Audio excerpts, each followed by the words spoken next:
Hey, what's going on, everybody? It is Artie of Artie's Corporate Fiction. Happy to have you guys here. Happy St. Patrick's Day.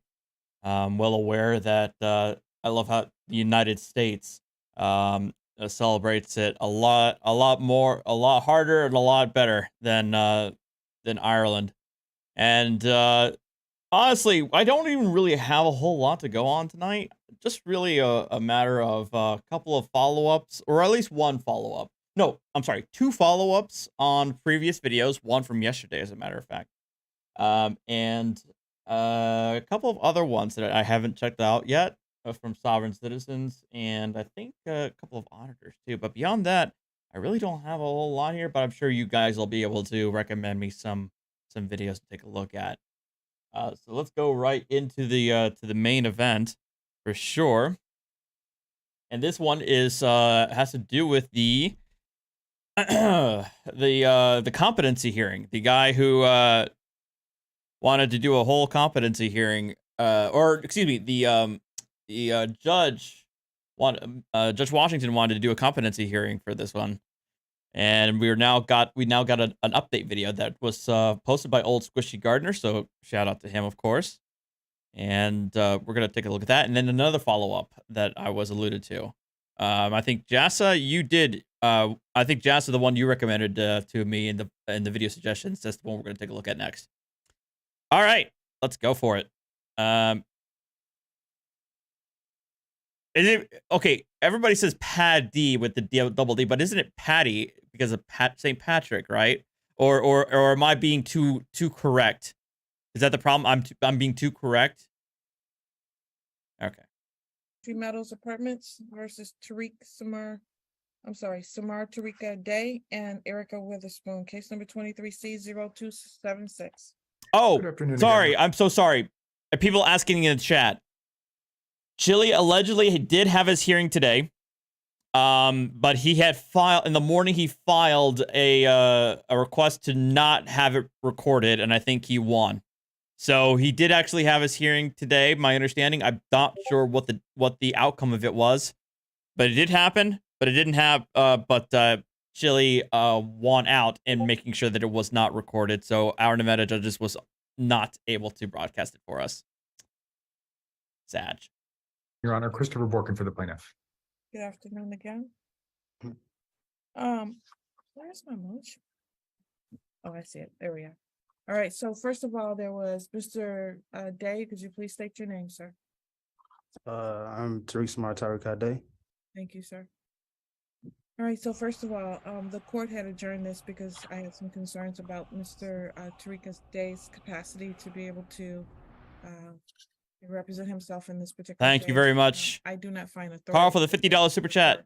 in a Some beer civil money for the matter. best lawyer boy. So therefore, we'll have to address Cheers. this matter like any other normal matter. Mr. Borkin, did you receive Mr. Day's motion?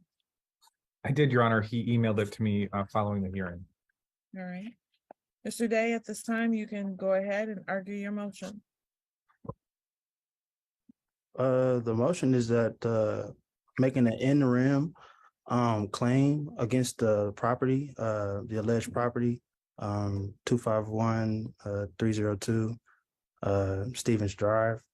Like I said, I sent my affidavits to you that have not been addressed, as well as the affidavit to the plaintiff that has not been addressed. And I'm just here to see if the plaintiff is going to rebut any of the claims that were made within the correspondence.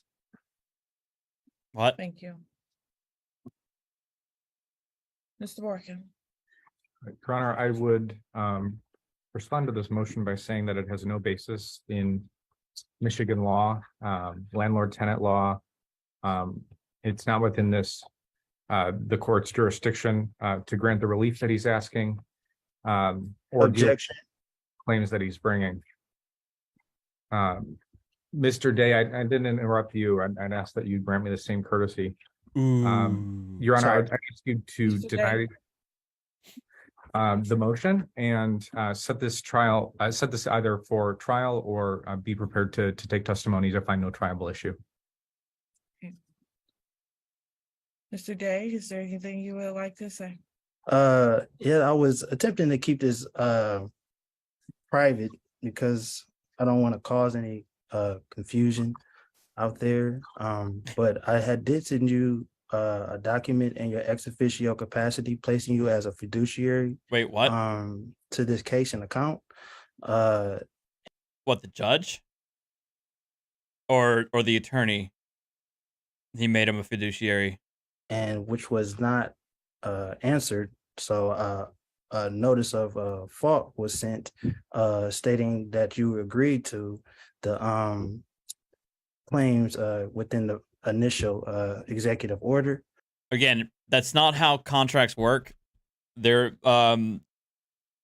what's his face? Justice Rook called them foisted unilateral agreements, where I'm going to send you a letter and it's a counter offer, and you either have to rebut everything that's in there, or you automatically agree to the new terms. Silence is consent. Exactly. Or excuse me, affidavit high prerogative. Hey Josh, thank you for being a member for 17 months. To take over the assets of the case, to charge it off to the plaintiff. But as I've sent the response to the plaintiff, if the plaintiff is not prepared to address the response, as it was stated to the plaintiff that they had until today to address all of what was requested to be addressed in the response, or in the correspondence to the plaintiff, if they weren't prepared to answer all those today, then the case will be dismissed. Oh, And the account will be satisfied. sure. All Because right, reasons. So my ruling on the motion is exactly what Mr. Borkin said. First of all, I don't have any jurisdiction over whatever issues you're bringing up, because those are not actual issues.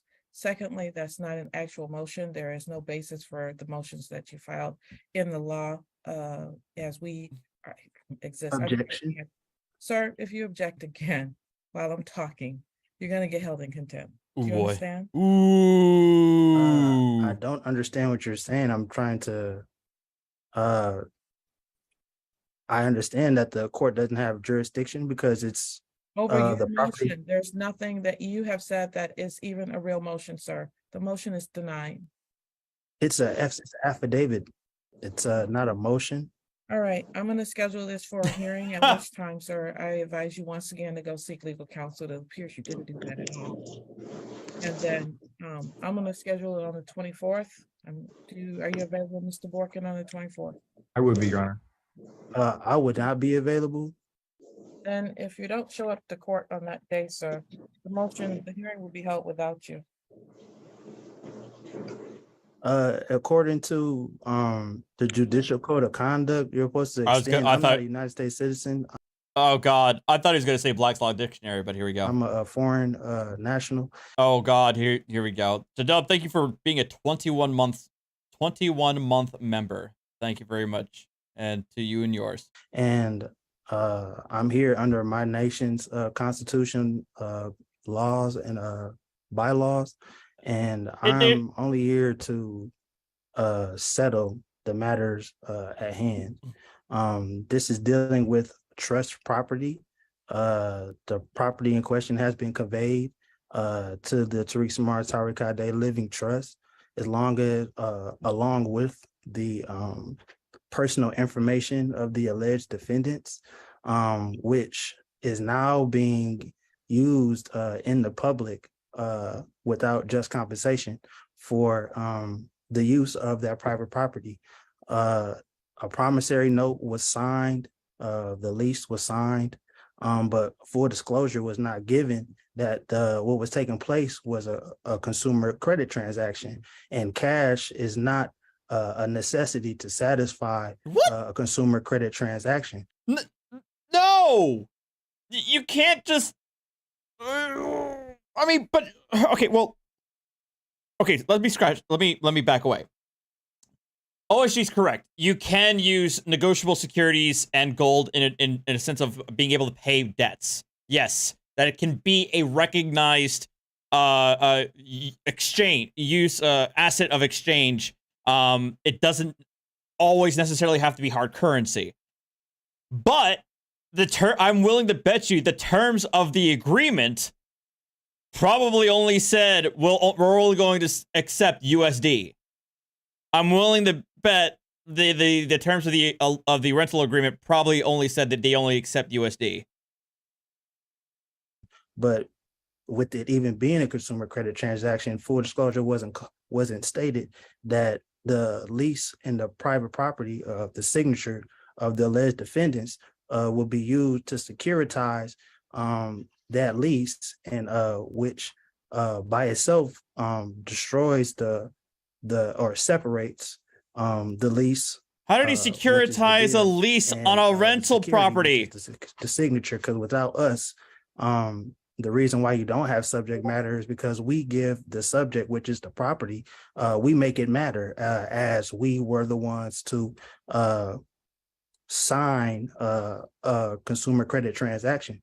But we weren't offered the remedy of not having full disclosure. Within any contract, full disclosure is a must, and we weren't granted that, along with the other issues that brought this whole account up, within the public. So if we need to address it at a later date, I would say no, because I have already brought forth my claim, and my claim has not yet been rebutted, to say that they are not under any obligation to respond to your affidavit or claim. What I have to say as a national or foreign national is not recognized by you is dismissive, and that's religious discrimination. Because all I'm doing is what Article 1 of the United States Constitution says. It gives me a right to perform my religious execution. I have the right to religious freedoms, in which you're stating, as you're trying to, or your statements have been dismissive towards my religious freedoms, which would be discrimination on your part. And I know that's not what he keeps, why is he saying that he's a foreign national, but he's also saying that not recognizing him as a foreign national is violating his religious freedom? That's two separate things. They're not the same. You're attempting to do, but that's what is being done. And along with the discrepancies with the plaintiff. And all I'm here to do, ma'am, I understand what you asked. I didn't understand what you asked our previous date of stating that you felt I was incompetent or that I didn't understand the procedures that were taking place. I just wanted to be private, as I didn't want to cause confusion amongst the masses out here, because I'm not a United States citizen like most of the people on this call. I'm a foreign national, and I come under the laws of my country and under my nation and under my constitution, along with international law, such as the United Nations Declaration on the Rights of Indigenous Peoples. Okay, but the problem, dude, you're in the United, regardless of whether you're a foreign national, you're in the United States. She's only going to recognize U.S. law, and a rental agreement and failure to pay rent is not going to invoke a freaking treaty. If you come to the U.S., like say on a work visa, and like you're here for a year on a work visa, when you're signing a lease agreement, you're signing the lease agreement under the auspices of U.S. law, not under whatever law that you brought with you. That's not how any of it is.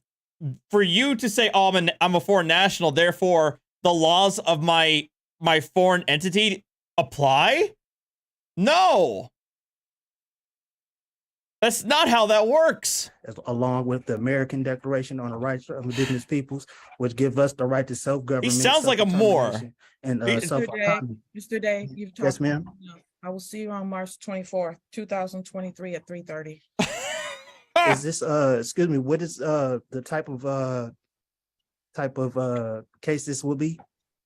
It's a All right, the court will call the case of ACF LLC. She put him out. No. Oasis Love 23C0356. No. That's great. All right, I appreciate that.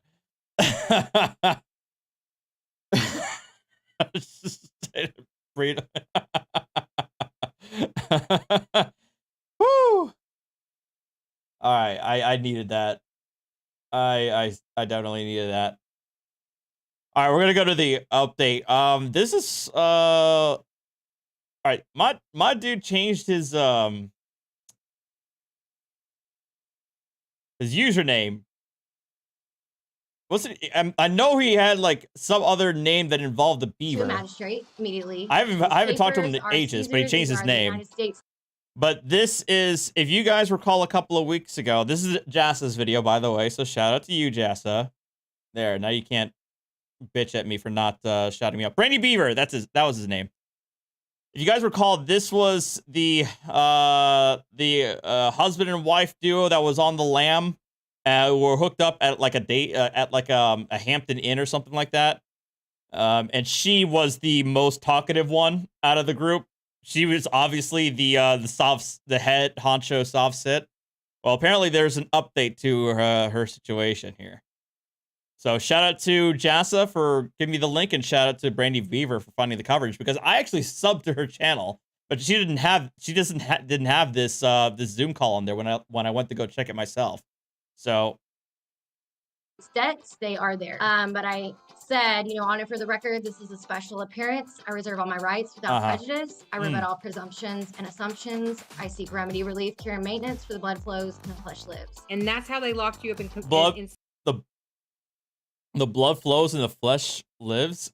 Okay, again, this is so scripted and cryptic, weird, pseudo-religious babble. It's babble. I know somebody could have gotten bingo right off of that first statement. Maybe I should open up bingo. I do have a couple of soft sit videos that I haven't seen yet. What type of curse? Is that? I know, right? She's like speaking in tongues just now. Okay, all right. Oh my goodness. John, chill. Bruh, chill. Bruh. Good. Oh my goodness. Swear. Chat can be out of control sometimes. All right, let's get the... Hold on. I need to bring it out.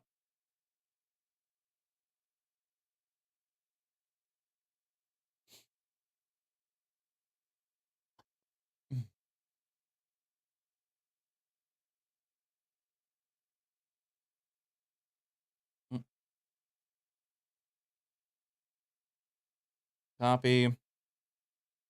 Link. And pinned.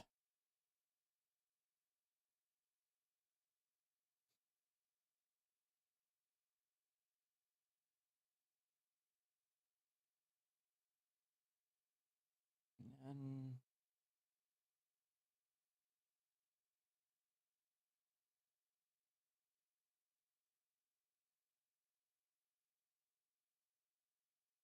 all right, let me go and I don't know where I'm gonna put this. I'm running out of space. All right, let's close up the picture so that you guys can actually see what's going on here.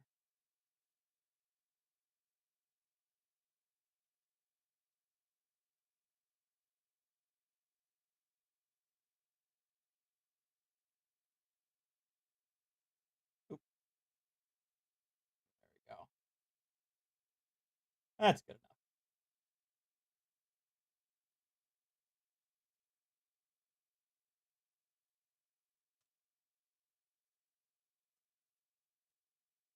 All right, I got my card.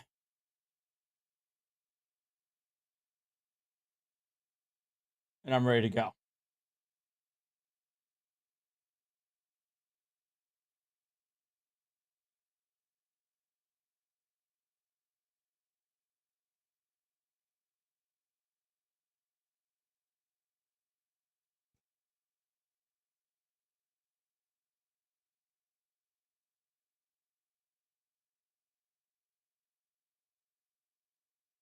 And assumptions. I seek remedy, relief, cure, and maintenance for the blood flows and the flesh lives. And that's when I was in jail, I asked to speak to a magistrate immediately. These papers are Caesar's. These are the United States debts. They are there. But I said, on it for the record, this is a special appearance. I reserve all my... All right, we got for the record and special appearance. Rights without prejudice. I rebut all presumptions and assumptions. I seek remedy, relief, cure, and maintenance for the blood flows and the flesh lives. And that's how they locked you up in solitary confinement for 6 months. Yes. Hello, everyone, and welcome back. Today, we're taking a look at Kayla, the Sovereign Citizen. And if you remember, Kayla here met with Sergeant Spicy Balls a few months back. Pepperball, pepperball, pepperball. Well, Kayla's here to tell us all about her legal journey. So far, I haven't really seen a lot of what does work, just a lot of what doesn't work. But let's begin. So, first, I just want to announce that I am having a Zoom meeting, a Zoom class on Friday, and that is because I was asked and requested to. It is $100 suggested gift, and it will be on $100, huh, for a Zoom class on Solve Sit Nuttery. Must be nice.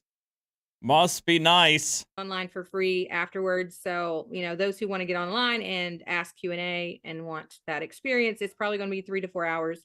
But I did commit to that. And so I'm trying to catch up with consults. I'm trying to tell people just get on the call. I'm going to go over as much as I can in 3 or 4 hours and then do a Q&A. And she looks at me and she says, I need about $350. So right off the bat, this Golden Eagle woman is having a Zoom session with a recommended gift of $100. Wow, the grift is real. You know what? I've started a whole new channel you can check out. It's where I give legal advice, but I only use ChatGPT. Oh, and it's...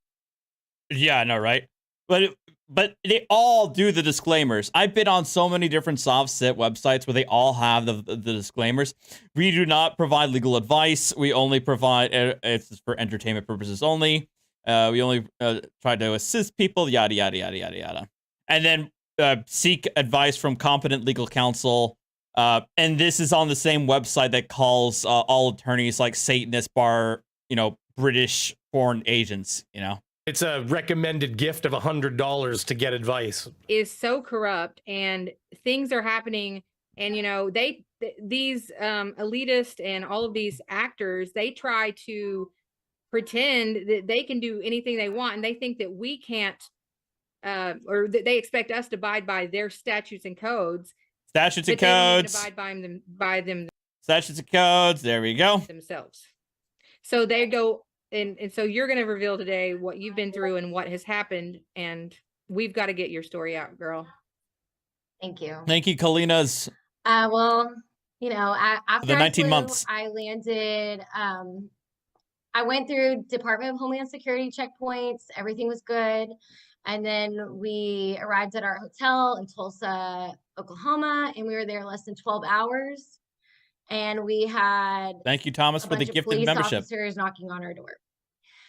And they kept saying that there were warrants. We never let them in. We just asked for the warrant because that's proper protocol. When you're serving a warrant, you got to give it to the person that is asking for it. The person, right? I'm not a person. We know what the person is. Oh my God. But anyways. So wait, you need to give the warrant to the person when requested. So you requested the warrant. You, who's not a person, requested the warrant be given to you, the person who's not a person. Logic. I've gone cross-eyed. Detained for 6 months in solitary confinement because we never signed in.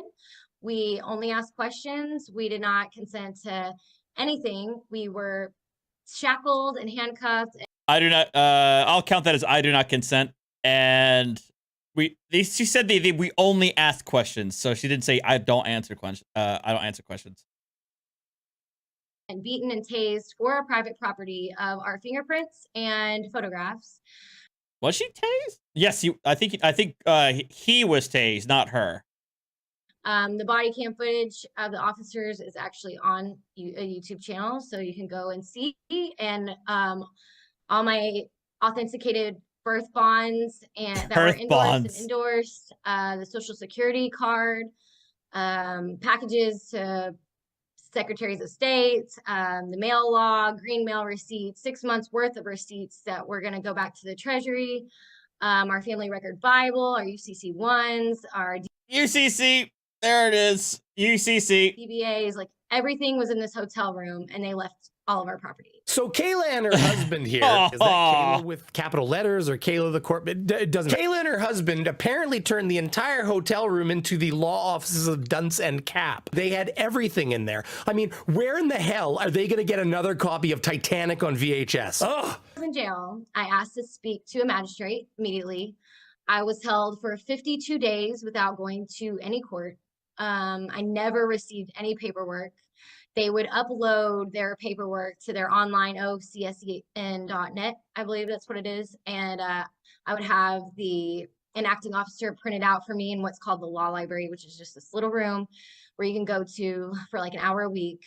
Say it. Say Black's Law. Like all the statutes. Thank you, Jadub, for the 5 gifted memberships. Appreciate it, man. Codes in there or do your mail. And he printed them out to me, and I autographed the fronts, acceptance for honor. I accept all rights, titles, and interests for value to surrender to the United States for full acquittance and discharge. That is pursuant to, I mean, it's everything. It's. Thank you, Deacon, for the $10. Okay, I think I'm learning this Venn diagram. Solves Altador. I don't even know what an Altador is. Narcissist, psychopaths, arrested development in some religion where they are the only ones. Kinda, yeah. The thing is with these guys is everything is scripted. Yeah, I basically got to call them. It's like incantations. Everything that they received, every document that they received has to be responded to with some sort of incantation that they memorized from some BS guru or a website. The the living word says to give to Caesar what is Caesar and give to God what is God's. And my body is my temple to the Holy Spirit, and it is his property. And these papers are Caesar's. These are the United States debts. They are theirs. I accept it all. I don't want any controversy. They did not recognize that. No shot. No way. They didn't recognize it? Oh, who would have thought? Who would have thought that the first thing they did was put all that stuff in the trash? Oh, monsters, all of them. At every court appearance, which they were all by teleconference. But I said, honor for the record, this is a special appearance. I reserve all my rights without prejudice. I rebut all presumptions and assumptions. I seek remedy, relief, cure, and maintenance for the blood flows and the flesh lives. And then I would say, let the record reflect that the living God is my trust, my counsel, and my witness. Oh my when God. the judge would say misfits, I would say, excuse me, but when you refer to me as that titled, you refer to the Kayla Nicole Fitz estate that you administer from. Jesus. I mean, she really does have everything memorized. I have to say, she has clearly been studying this stuff for a long time. She has everything memorized, tooth and nail. She is all in. From acting as executor de son tort. And executor.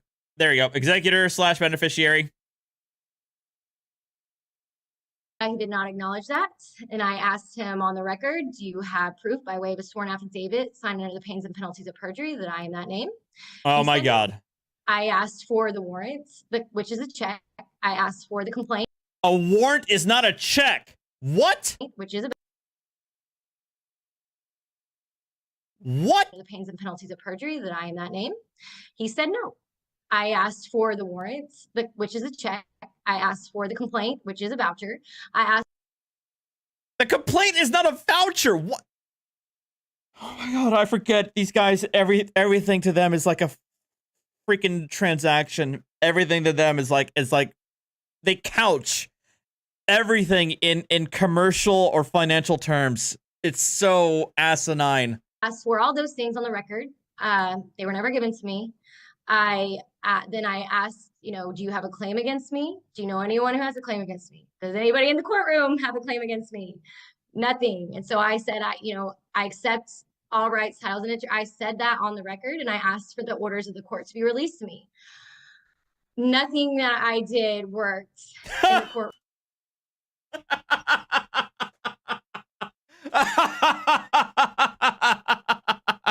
No shot. No way. I can't believe it. Room. I see what you tried to do there. You tried to hypnotize the judge. Well, I don't know. I mean, I had to get out for a second because I honestly thought she was trying to summon Candyman. I never gave them jurisdiction. They never had jurisdiction. Jurisdiction. I have a printout of every time I did go to court, and it says arraignment, arraignment, arraignment, arraignment, arraignment. So they just never got anything. The very first thing. You could not do any better. I mean, like they could not figure out how to go around you because every time you showed up for arraignment, you knew how to speak. Yeah, I was not giving them anything. I studied, I read everything. Do what? Did they ever change the judge on you?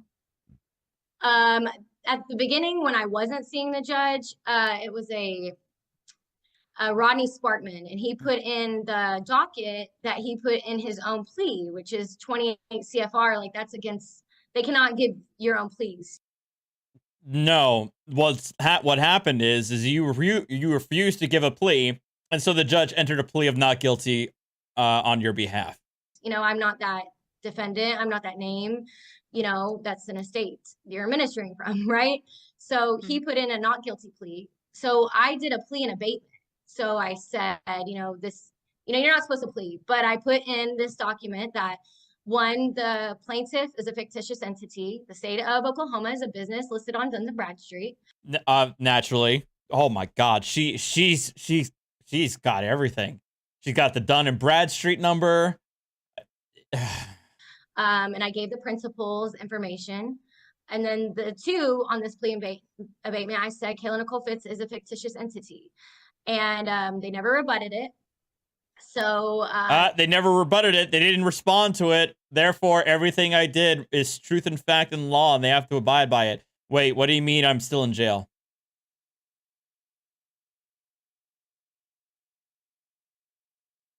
Huh. then I did I did my entry of special appearance. I wrote every document I sent in. It was handwritten. They kept trying to put a public defender over me, and I said I sent in a notice of counsel that the living God is my counsel, and I used Of course she did. like Psalms 1:1 says, "Do not walk in the counsel of the ungodly." So, I mean, that was on my document. I did a memorandum of law, meaning God is my law, and my statutes and codes are written on my heart by God, Leviticus 18:19 through 20, you know.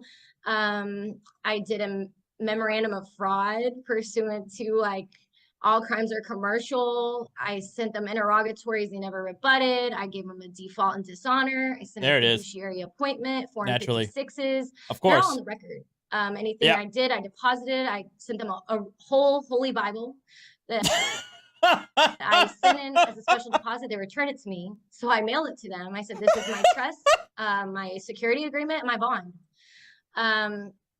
So yeah, the charge to the estate in Oklahoma was obstructing an officer because I would not give them my information, which no man has the right to incriminate himself, right? That was in my paperwork, and they said I was asking questions, which So they literally charged you with obstructing of justice Yeah. and asking questions. Yes. Please Bull. do tell us which statute they listed No shot. that they were arresting you for asking questions. When you're being arrested, you're being arrested. You can ask as many questions as you like, so long as it's while they're putting the cuffs on you. So what's more likely is she got charged with obstructing because there was too many questions being asked and not enough arrests happening. Basically. Besides, when they have to call out Sergeant Spicy and the boys to give you a pepperball Eiffel Tower, you're getting charged with something. He said, Jesus. Brady Beaver, what the Pepperball Eiffel Tower. You're lucky it's St. Patrick's Day, man. That's great. well, you're in violation of the state of Oklahoma statutes and codes. I said, well, where's my oath of office or my contract? Oath of office. Oath of office. It's in there. So it's not on mine, but it's in there. For the state of Oklahoma's codes and statutes to apply to me. I said, isn't the state of Oklahoma a business? Where's our nexus? No. And he said, the state of Oklahoma is not a business listed on Duns and Bradstreet. And so when the judge came back in, we went at it again, and then they dragged me out of the courtroom. Every time they would. Why didn't you record it and upload it on the YouTube so we could all see it? Cucking my content, lady. Come on. Drag me out. Like, they did not want me talking. Did not want on the record. And how did you say your special appearance? I said, on and for the record, this is a special appearance. I reserve all my rights without prejudice. I rebut all presumptions and assumptions. I seek remedy, relief, cure, and maintenance, for the blood flows and the flesh lives. Let the record reflect that the living God is my trust, my counsel, and my witness. I just wanted them to say that again, because people are going to hear this and they're going to be like, man, you talk so fast, I can't write it down. Oh, I'm so sorry. No, it's good. It's just that, when the brain thinks you got, baptism by fire, the brain goes fast, and sometimes we have to slow it down for people. You can see how being a sovereign citizen is similar to being a wizard or some sort of stupid Hogwarts child. Yes. Passing around powerful incantations. Try that. I swear to God, I did not pre-watch this. I'm watching this for the first time, but I said incantations first, all right? But Brady knows what's up. Try this. Do you know now if Judge abandons the ship, what you would do? Yeah, I know that there's different jurisdictions. So the first is the Maritime Admiralty. Maritime Admiralty. Oh my God, how do I not have bingo already? And then we got common law on the lands, and then we got common law in the air. And then from what I hear, you go into chambers. But I wanted to experience that myself, so I was trying to get him to move, right? Does nobody have bingo yet? I don't know. When I got to that second jurisdiction, I said it again 3 times. So I don't know why he didn't move again.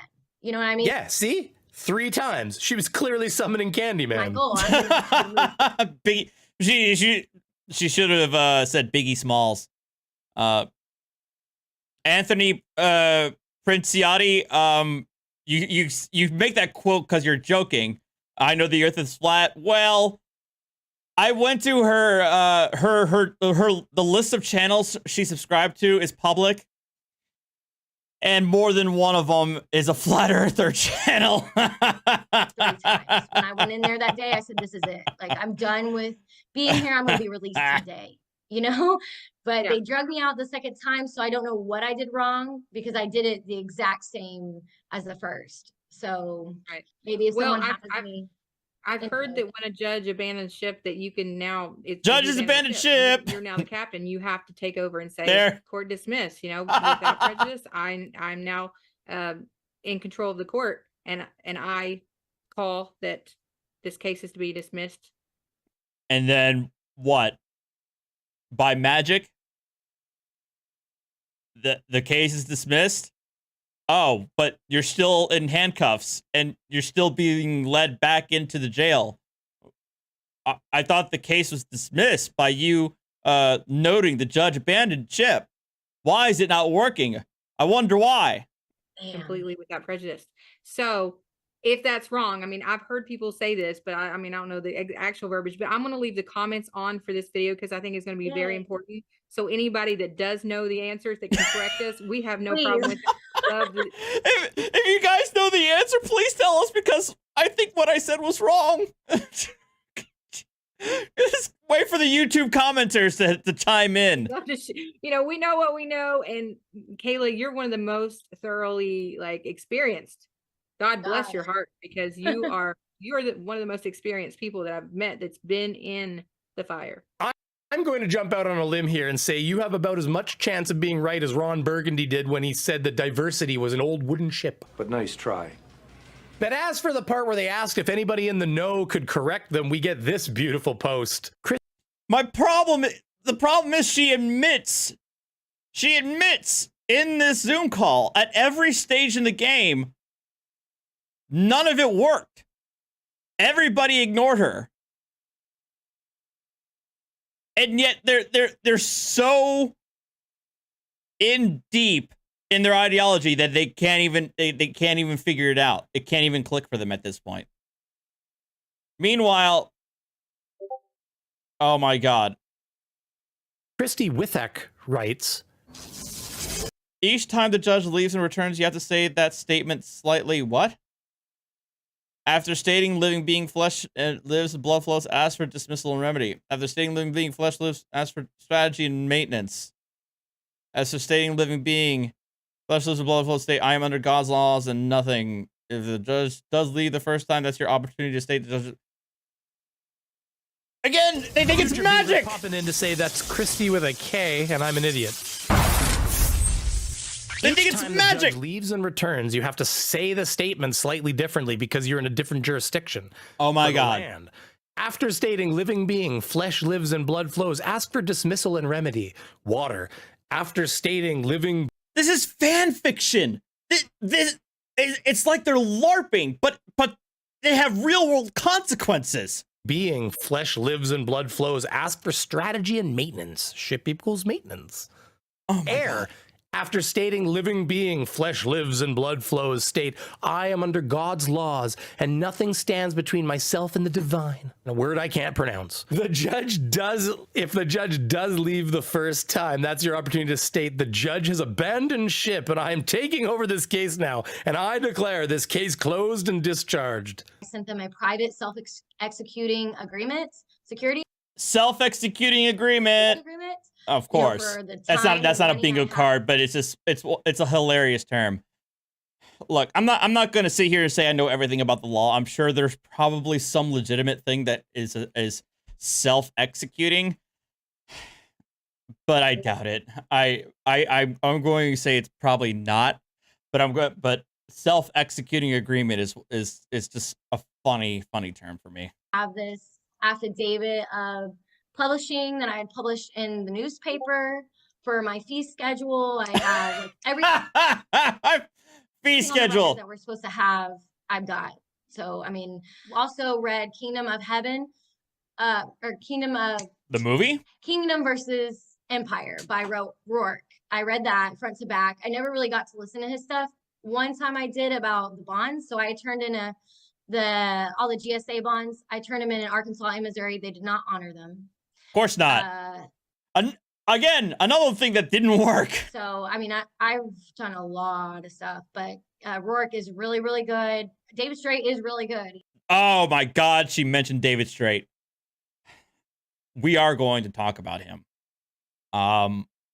He is still active. I'm in his Telegram group. I'm trying to not curse really hard, but this guy, you guys would be pretty upset about how much he tries to charge people for his seminars. But he needs to be talked about for sure. He's got a lot of knowledge, like I said, but he didn't pull through for me. He didn't pull through for me. Of course not. He's a charlatan. He's a scammer. So I don't know what happened there. Yeah, you've had a lot of people try to help or say they're going to help, probably Mhm. that just didn't know what to do. Golden Eagle, are you saying that there are people out there that will offer assistance and don't really know what they're talking about? I am shocked you would make such an accusation. By the way, what day was that Zoom call again, and how would you like to be paid your recommended gift of $100? But Yeah, who's David right? Straight, I wondered. We looked into Straight. He says he's been involved in hundreds of court cases, but we couldn't find his name as a party in any. Ask you what happened the day that you actually were released. What do you think made them finally say, we got to let her go? Oh man, they wanted to get me out. So I'm s- I was in there in the law I'm library. trying my best, Brad. I have there's this big table in there, and I'm doing my I best. need my commissary money. I had someone loading commissary, which I know you're not supposed to take benefits, but I really had no other choice, right? So I I had hope someone she's loading doing up well. money, and I You bought and yours. envelopes. And I know you're not supposed to do certain mail envelopes, but I had no choice. So on every envelope, I put Dingbat, thank you for the $9.99 super chat. Speaking of YouTube comments, the state nationals going crazy in the comments of the Chase Allen videos. The common thread seems to be is a state execution because of them exposing the state. I'm not surprised about that. They are probably going ham about it. Yeah, I'm not surprised. But hold on, let me go reverse back. I'm sorry, I was talking in the middle of her latest I diatribe. know you're not supposed to take benefits, but I really had no other choice, right? So I had someone loading up money, and I bought envelopes. And I know you're not supposed to do certain mail envelopes, but I had no choice. So on every envelope, I put under duress. You know, this is under duress. And on my certificates of service, I put I'm using United States Postal Service under duress, because I always I'll go there for threat, duress, coercion. have used tax per queue, always. My mail is from a foreign office of origin. I am not a United States citizen. Hey, but you know Um, what? At least yeah. you know how to comply when you have to comply. Yeah, right. You know how to be in the world, but not of it.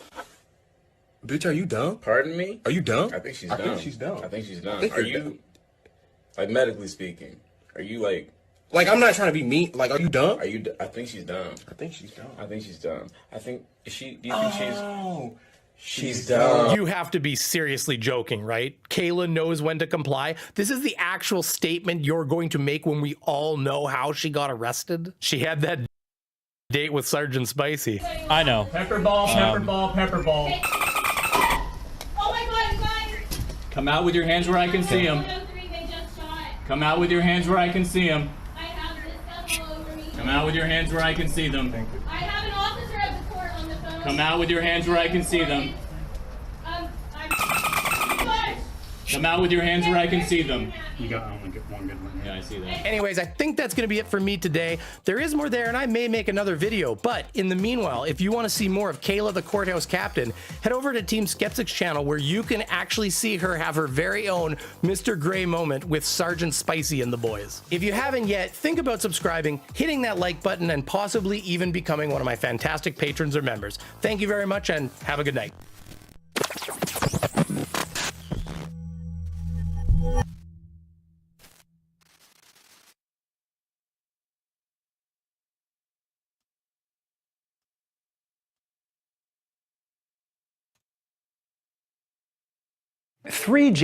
Nope. All right. I am actually genuinely shocked that nobody got bingo. Wow.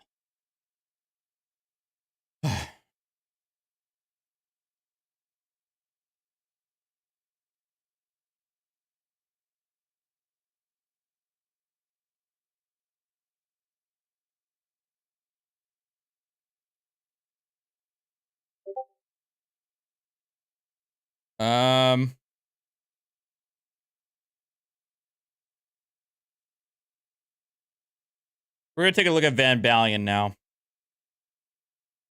because I haven't seen most of his latest ones yet. And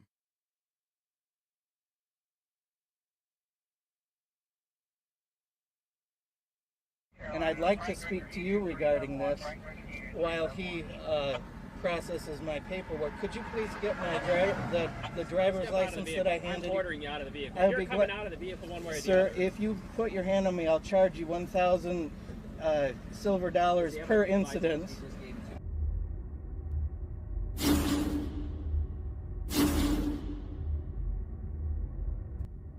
Dr. Nimrod got bingo. Welcome back to Wait, did Nimrod get bingo? Oh, okay. All right. I guess we're resetting. Though I only have a couple of Somsa videos left. Yep, you just hit reset on your card. We're going again. back to the channel, guys. Before we get into the video, I would just like to Oh, for fuck, Nimrod! I reset my. Bruh.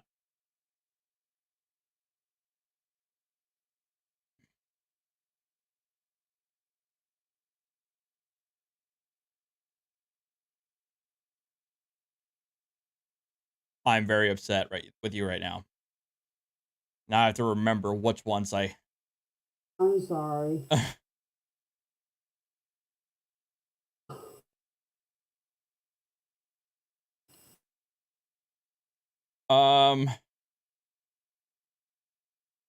Is that, did I get everything? I think.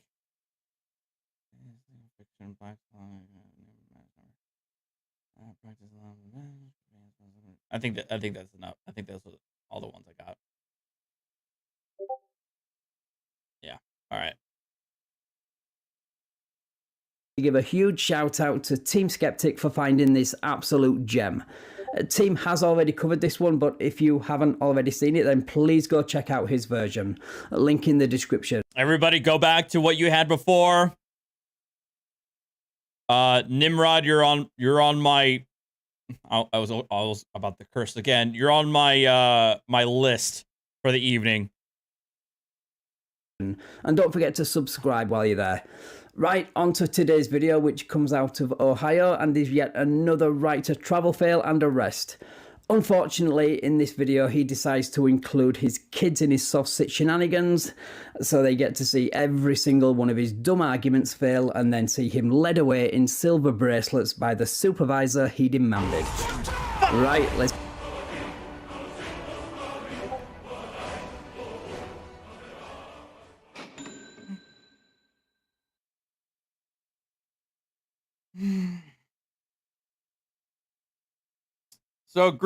So I guess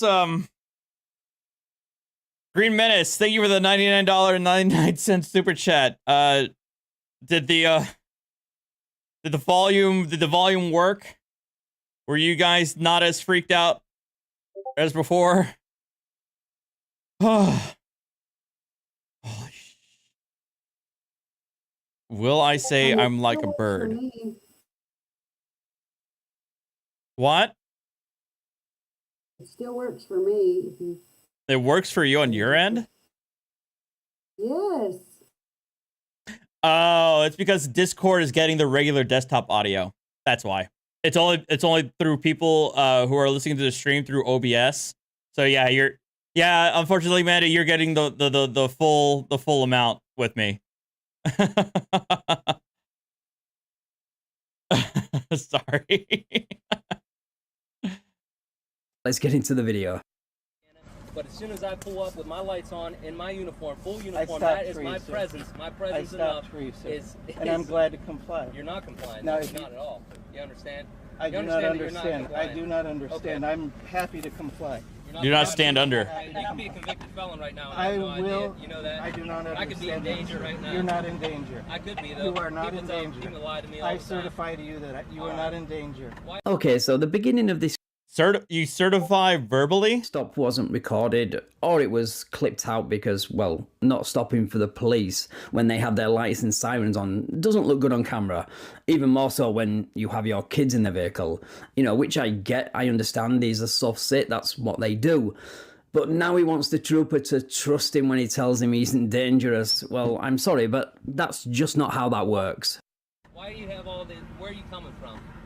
Am I obligated to answer those questions? Well, the question where you coming from, no, he's not obligated to answer that question. So he's actually correct in that regard. Am I under an obligation to answer? Am I under arrest? If I'm under arrest, am I Right obligated? now, you're lawfully seized by law, sir, and I'm going to issue a citation to you as soon as I can Okay, find I'll out be what your glad to. information I will be glad to. As soon as you provide me that, which I can lawfully drag you out of this car right now, put you in the back, and That and would be maintain unlawful. Yeah, he can. No, And I it's don't not. understand. It's not. But I will comply once I get that last bit of information from you. Do you? So, as you will hear next, this last bit of information he wants before he complies with the law is the trooper's driver's license. What? Huh? Oh, well, I guess the bingo card isn't going to block anything because it's vertical, so I'll just enlarge it. So, obviously, this is just one big game to him, and he obviously has no intention of complying. But remember, he's doing all this while his family is in the vehicle with him, so just let that sink in while you watch this. Of course he is. Do you have a driver's license or some type of Sir, I can't give you ID any driver's Well, license or any form of I know you identification. can, I can't. but you're I cannot. saying you're refusing, I'm right? refusing, Okay, yes. thank you. I'm Now, refusing. what I will do, I'm gonna since have you're you- refusing, here's- I will be glad to get you my driver's license and proof of insurance for commercial driving. Right now, What? I'm traveling.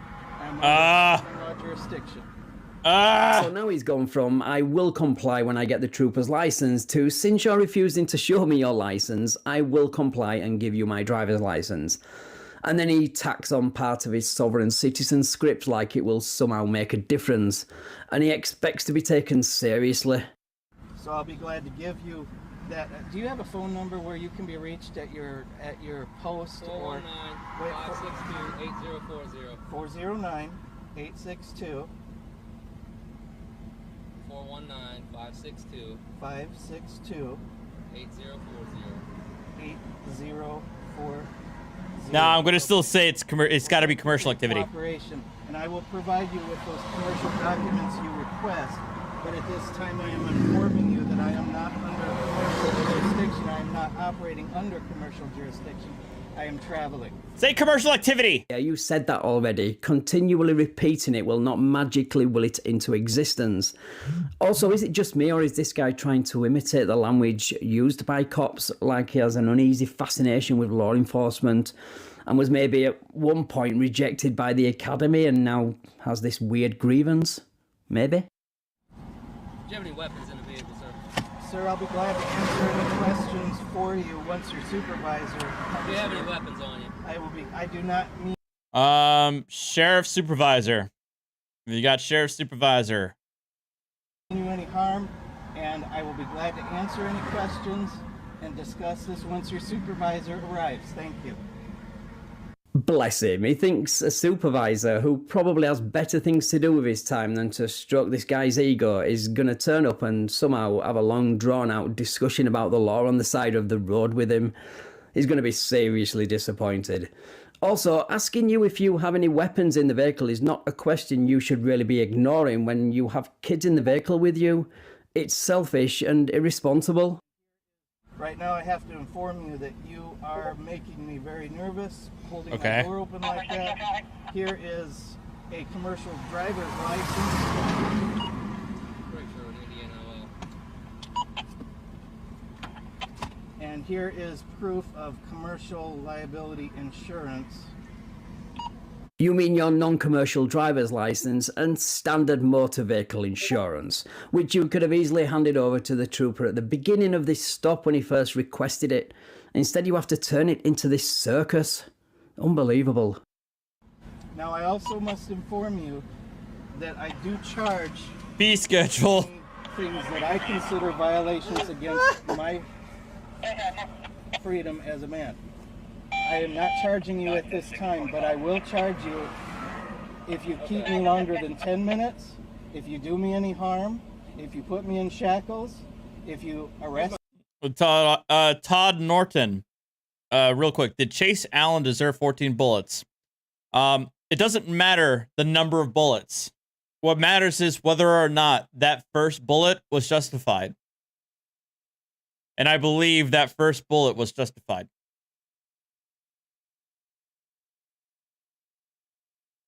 I hope that answers your question. Well, now that's a lot of word salad right there. I'm almost tempted to ask for dressing. Well, anyway, I may not have that chance because the supervisor is here to shut this nonsense down. We'd be here all night otherwise. Supervisor, you go ahead. Thank you so much. Now I will close the door and I'll speak. I will close the door and speak through the window. Hi, sir. How are you today? How you doing? I'll be glad to speak to you about what transpired just now if we close the door. I don't feel safe doing that, sir. I'll be glad to comply with any lawful orders. I can lawfully order you out of the vehicle. Ooh. I'll be glad to comply with anything that's lawful, but... Dude, I would just give up. You clearly haven't got a clue what is and what isn't lawful. Plus, it sounds like you're a little bit under arrest right now.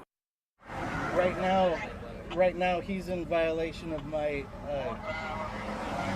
what I've informed him, and I'd like to speak to you regarding this while he processes my paperwork. Could you please get my the driver's license that I handed you? I'm ordering you out of the vehicle. I'll You're be coming glad. out of Okay, Todd Norton, if you want to come to my Discord and talk about it, we could talk about it. But I don't think anything of what I just said to you in response was word salad. You asked me, did he deserve 14 bullets? I responded to you, what matters is whether or not the first bullet was justified. And I gave you an answer that I believe, based upon all the available evidence so far, that it was justified. I don't know how that was a word salad or that didn't sufficiently answer your question. But if you want to talk about it, you can talk about it in my Discord. Sir, if you put your hand on me, I'll charge you 1,000 silver dollars per incident. Dude, read the room, or should I say traffic stop. You are being arrested. Anyone who isn't you can see that. Your fee schedule will not be saving you. In fact, with the way things are going, you'll be owing that silver dollar amount you demanded in fines for all the charges you seem to be racking up. I would be glad. Would you show that to him, please? Would you show that to him, please? Would you? I'll be glad to. Coming out of the car, sir. Nah, persnickety, that's not the same one.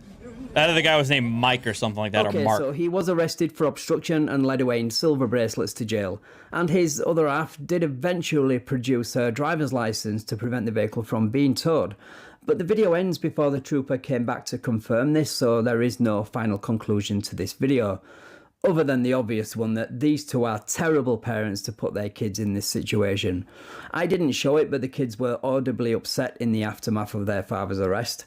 I mean, you two are supposed to be adults, so you can behave as you please, but please do not include the kids in your sausage shenanigans. This shouldn't need to be said, but here we are. Anyway guys, thank you so much for watching. If you enjoyed this video, then please leave me a like, share the video and subscribe to the channel. Thank you also to my channel members and patrons for your continued support. It really does mean a lot. Right, take care all, and I will catch you in the next video.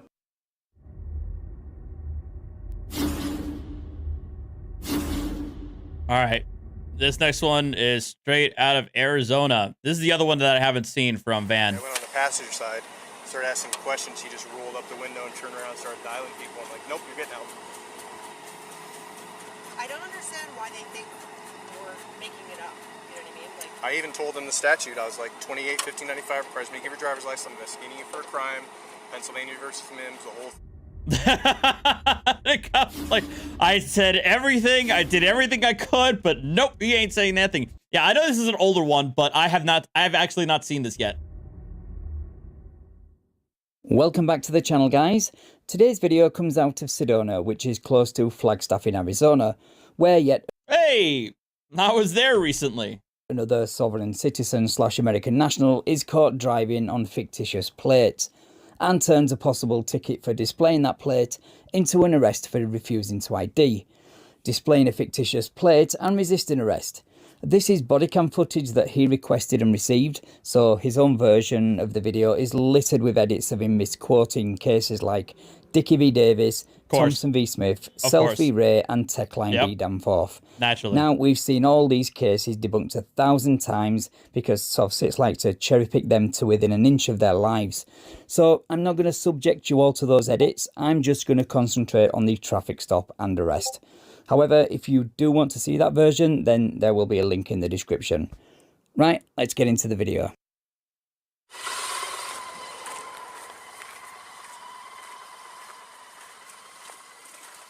Hello. Hi, I'm Officer Wilds from Sonoma Police Department. The reason I stopped you is it appears you have a fictitious license plate on the back of your vehicle. Do you know anything about that? I'm a sovereign human being. Okay. And I'm an American. Okay. Okay. Do you have your driver's license? Oh, so another American national. Great. Insurance and registration, please. What? No. Do you have any form of ID on you? No, Matthew Tucciarone is my name. Okay. All right. So just so you know. I've been pulled over a couple times already by state troopers, sheriffs, and this is recognized. Okay. Okay. I don't agree. So Okay, well, I'm going to be honest with you. That's actually a misdemeanor crime for you to display a fictitious license plate. Additionally, you not providing me with the driver's license is required under Arizona Revised Statutes 28-1595. That is also a misdemeanor crime. Additionally, Rolling up that window is not a good idea. Gonna be passive aggressive here, ain't he? Especially if the driver's side door is unlocked and the window is rolled down. Because all the cop needs to do is, well, this. Open it up. all right, go ahead and step out, please. Yep. Pen v. Mims. Step out of your car, please.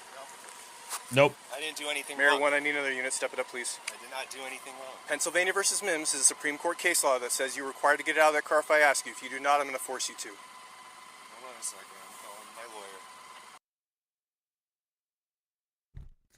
lawyer. Lawyer, aka his guru. Okay, get out of your car. Calling my lawyer. You can call your lawyer if you want, but as soon as another officer gets here, I'm going to force you out of that car if you don't get out on your own. If whoever does answer that phone, please let it be Squeak on the other end of it. For those who don't know who Squeak is, he's a soft-sit guru who coaches soft-sits and peddles pseudo-legal woo over the phone during traffic stops. And their terrible advice usually ends with the recipient of the call in a pair of silver bracelets.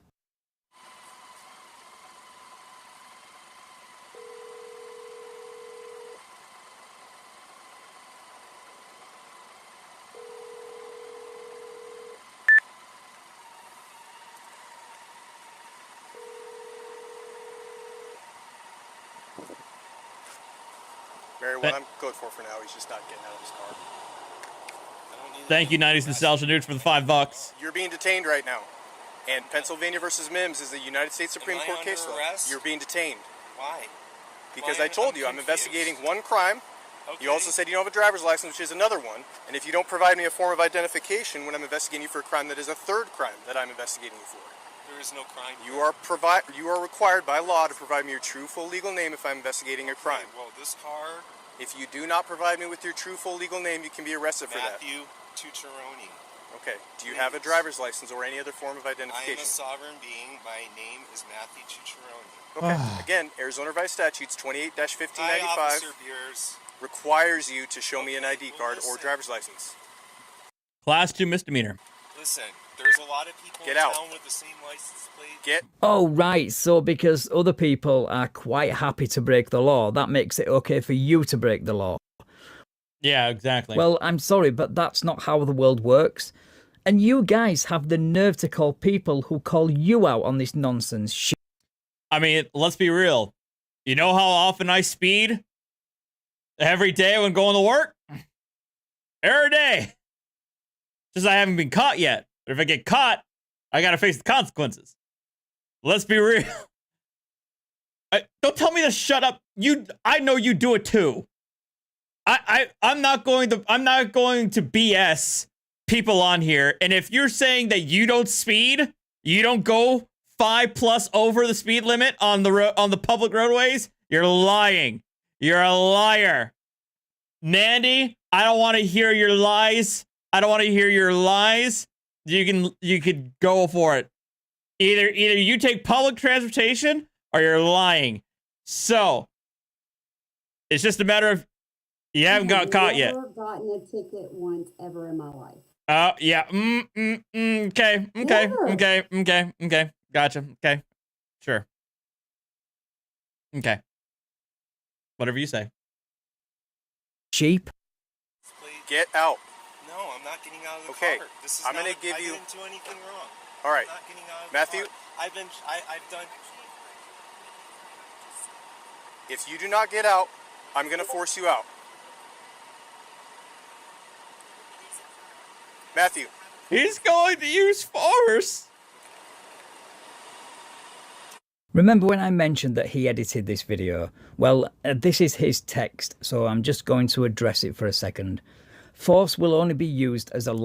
Look, everybody knows that the universal speed limit is 10 miles over the posted speed. That's just an actual fact. Everybody knows this. Last resort, like if you fail to comply with a lawful order. And it's not just over a license plate, is it? It's because you failed to comply with every lawful order given to you up until this point. If you don't get out of your car, Matthew, look at me. Matthew, look at me. If you don't get out, I'm going to force you out. I'm going to charge you with resisting arrest also. So get out, please. Come on. Come on, sir. Get out. There's no reason to I've act asked like you this. probably 10 times to get. Really? Theo Mac, it's actually in like what policy that you wouldn't be stopped. It's actually put on paper that you would be stopped if you're just 10% over. Wow. Interesting. I gamer for life. I know. I'm being cheeky. Of course, even if you're 1 mile over the speed limit, you're technically speeding and they can give you a ticket for it. I know that. But I would say in the vast majority of instances, the cops won't care if you're like 5 over or 5 to 10 over. Vast majority, not all. Don't take my word for it, for God's sake. But that's my personal experience. Get out. There's no reason to act like this. Get out of your car then. All right. There's no reason to act like this. There's no reason to Get act out. like this. Do not touch me. Get out. Do not touch me. Get out of your car. Do not touch me. Do not touch me, please. Please, do not touch me. I've asked you 10 times to get out. Get out on your own then. What are you doing? Please, do not touch me, sir. For Officer Ramirez. Ow! Come on. Get on the ground. No! No! No! I didn't do anything, Officer Ramirez! Okay, all right. Just Please, get on your I stomach. didn't do anything! Get on your stomach. Come on, Officer Ramirez! Just comply. Come Just comply for now. All right. Just comply for now. Okay. Well, you are kind of right. You didn't do anything. You didn't hand over your license, registration and insurance, and you didn't get out of your vehicle when you were supposed to. And the fact that the officer had to continually repeat these lawful orders over and over means you did in fact commit a crime. By the way, that's some pretty good de-escalation tactics by these two female officers, to be fair. That could have been a lot worse. I will give you information if you wish to file a complaint later, okay? But right now, just cooperate, Matthew, okay? Okay? Okay? Very one, All right, just listen to me, all right? I just got here, okay?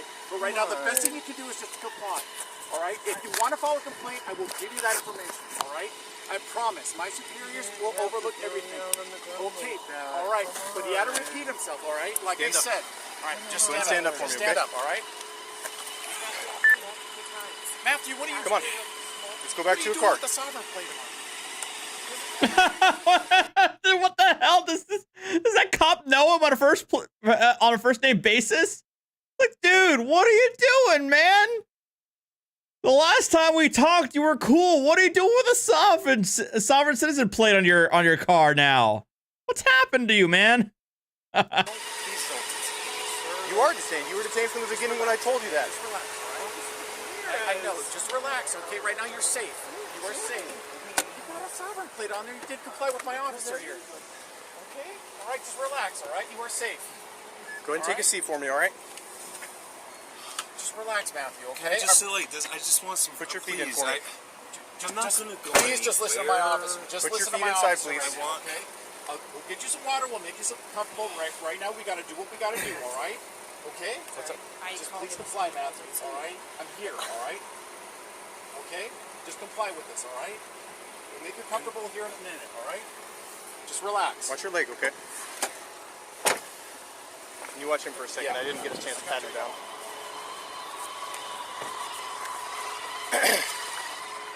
Mary 1, can you run Matthew Tucciaroni from in-house, please, and add him to the call? I believe that's going to be my driver.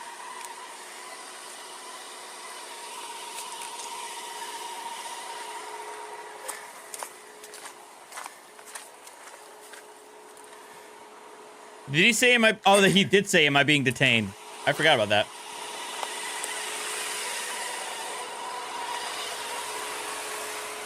And you're right. I just realized this is an old video. I could have sworn SC actually had a video on this guy. The whininess and his lankiness is drawing a memory. I think SC actually had a video on this guy a while back. There's a Ruger inside the car. It's a nice car. I'm gonna go secure the weapon. So the second that you place yourself, even if you're in the car, when you go through that car, you're responsible for everything that's on that car.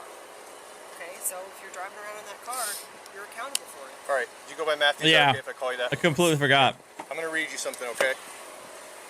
Hang on, what kind of magical thinking is this? It's not a weapon if it was. It's not a weapon if it was never yeah, now it's all flooding back to me. Oh, it was copyright struck, he just got it resolved. Okay, that makes sense. That makes sense. It's not a weapon if it was never... Dude, that's not how that works.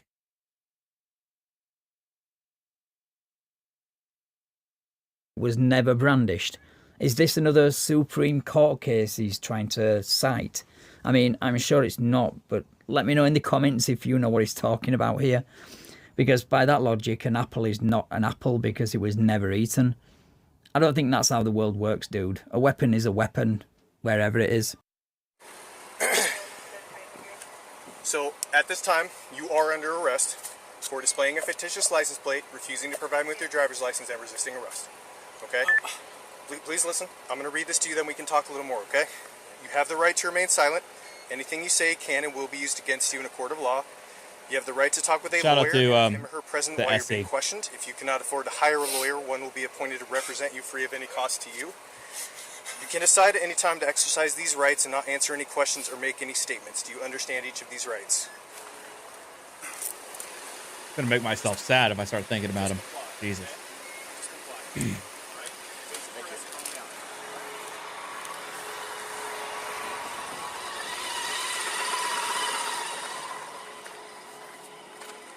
Hey, Officer Ramirez. Yep, and I remember they take his plate too. Come on.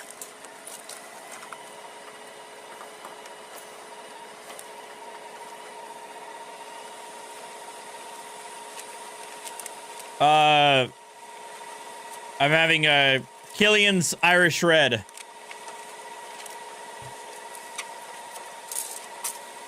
To mark the occasion, because I'm not a big fan of Guinness anyway. Is this yours or his? Yours? Screwdriver? Mine.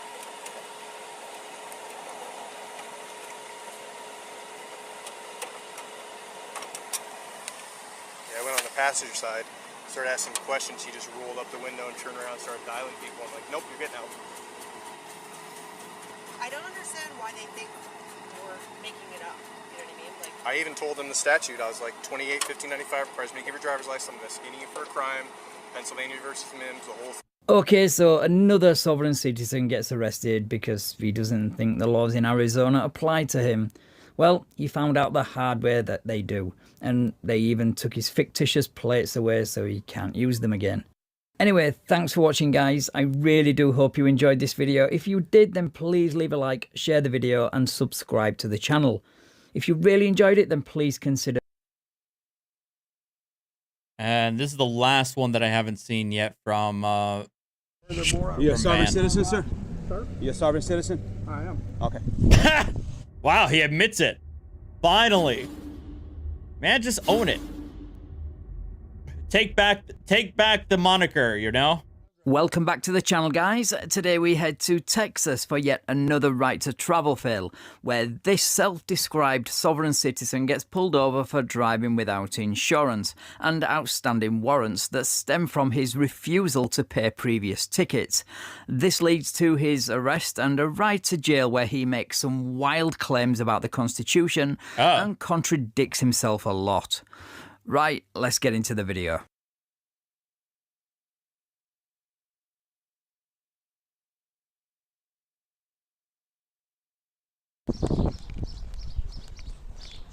Good morning. Morning, sir. How are you this morning? I'm sorry, who now? Your registration is expired. Yes, sir. Police department where? Right here in the city. See your driver's license and insurance, please. I don't have driver's license. How come? Yeah. Well, first of all, they're not required. Yeah, that's a good one. However, he wouldn't be wasting his time asking you for your license if they weren't required. Okay. I have identification. All right. May I see that, please? All right. Sure. Insurance card? I'll have to go pull it up. Texas. Okay. You have it on your phone? I do have insurance. Oh, okay, great. Wait, so you don't have a driver's license, but you do have a Texas ID card? That logic doesn't make... That, I mean, maybe I'm wrong, but I mean, it's blurred out, but that looked like a Texas driver's license, but maybe I'm wrong there. any sense. But then again, when has a sovereign citizen ever made sense? You find the insurance, sir? I'm sorry? Do you have a license, ma'am? You don't? Okay. Okay. All right, sir. Do you mind just step over here for me, please, in front of my car? Sure. I don't think he asked for name and badge number, though. No, I think he asked what police department he's with. He didn't ask for name and badge number. Well, apparently you got a couple of warrants out for your arrest. For what? Just some tickets you didn't pay. For where? From here, from the county. A sovereign citizen with outstanding warrants for failing to pay traffic tickets. I'm shocked. I need you to turn. That makes sense, LB. Okay, that makes sense that you have an ID. But then if you go through all the effort of getting an ID, is it really that much more of an effort to get just get a license? I don't. Turn around, put your hands behind your back. Okay, they're gonna take me to jail. All right, put your hands behind your back, sir. Come and get my stuff. We'll get to that in a second, sir. Bullshit tickets at a hotel. It's okay. You get the idea where they take away. If that's what happens, that makes sense too. Right. If he's got a suspended license, then yeah, then all he could get is a state ID. Gotcha.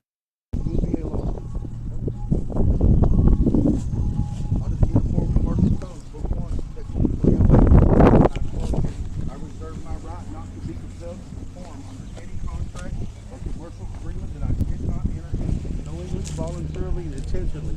Furthermore, You a sovereign citizen, sir? He said You a sovereign commercial citizen? agreement. I am. Okay.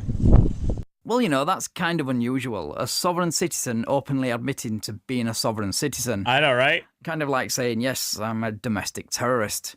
I mean, I applaud his honesty, however stupid it is. All right. I have arthritis and I have a sciatic nerve problem, so please don't push and pull on me. Okay, nobody's gonna push you or pull you. Just stand right here for me, real quick. Medical issues, though. Honestly, the way he walks, it looks like they might be genuine. Just start right here.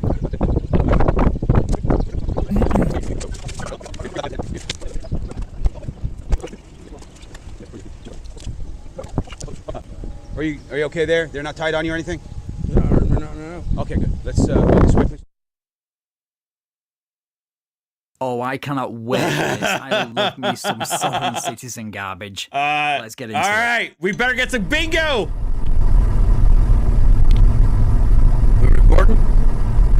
It is.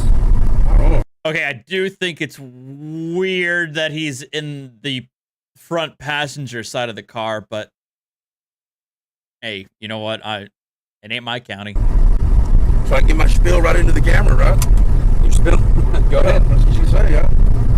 Under the Uniform Commercial Code, Book 1, Section 308, which says, and I quote, I reserve my right not to be compelled to perform under any contract or commercial agreement that I did not enter into knowingly, voluntarily, and intentionally. Furthermore, I reserve my right not to be compelled to accept the liability of said commercial contract or said commercial agreement that I did not enter into. They keep saying commercial contract, commercial agreement, commercial driver's license, just say commercial activity. Knowingly, voluntarily, and intentionally. Just look at how proud he is of that statement. Yet he fails to realize that, first of all, Got that the shit-eating UCC grin. is a code, Damn it, so he I shouldn't cursed, even I'm be sorry. citing it based on the sovereign citizen belief that codes are not law. And secondly, the enforcement of a state law is not a contract or Sorry. a commercial agreement, and not I'm trying to voluntary. edit that in post. Hence why you're in cuffs and on your way to jail. Anyway, on to his next whopper. You sound like a well-spoken gentleman. Thank you, sir. So let me ask you a question, just from my knowledge here. What does all that mean? What does it mean? That means that the Uniform Commercial Code, I didn't We already have UCC. enter into a contract with the United States government. I didn't accept the United States dollar as a contract, which is what it is. So how A dollar is a contract now. So currency is now a contract. do you buy and sell something? Well, I'm forced to. You're forced to accept the dollar. You don't have a choice. Yeah, because it's recognized as lawful currency in the United States. And most places will only take lawful currency. Oh, so you accept it, but you just don't. You can't accept it, but you don't accept it. I don't accept the contract. I accept the payment because that's what people pay with. I don't accept the contract because I didn't enter into that contract. But by filling up your gas, by purchasing fuel for your truck with lawful currency, you're accepting this agreement, even if you verbalize that you don't accept it. And I'm willing to bet that you don't verbalize to the clerk when you hand him over a 20 and say fill it up on 5 or put 20 on 5, that you don't say, but I don't accept the verbal, I don't accept the contract, but you still hand it to him anyway. You didn't enter. Wait, did Trish get bingo? Oh, thank God, finally.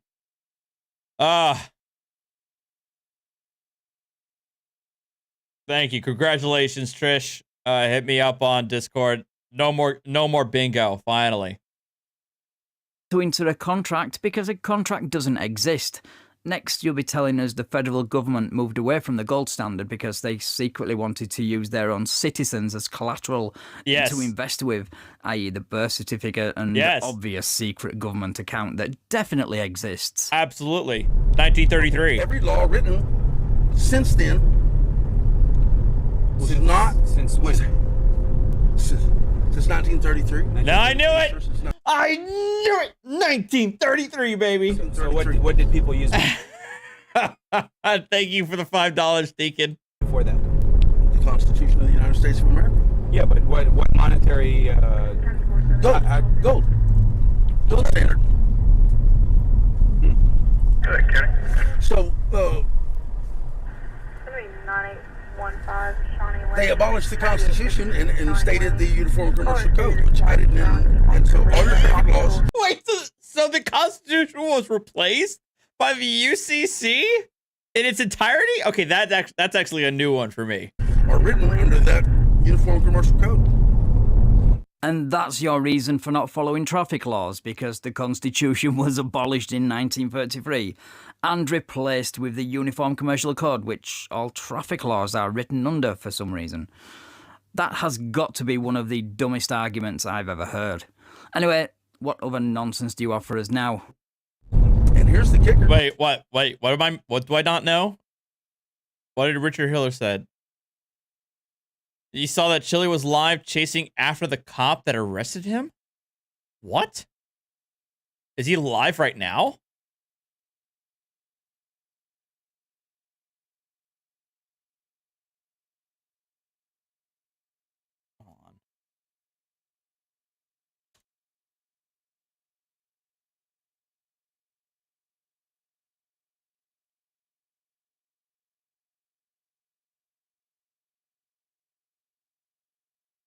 Oh my God, he did. He posted, he was live an hour ago.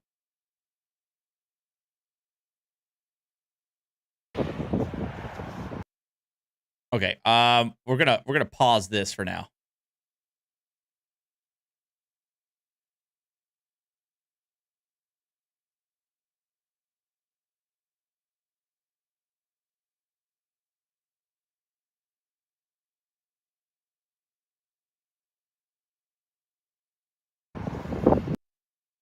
Wait, Mandy, are you seeing it?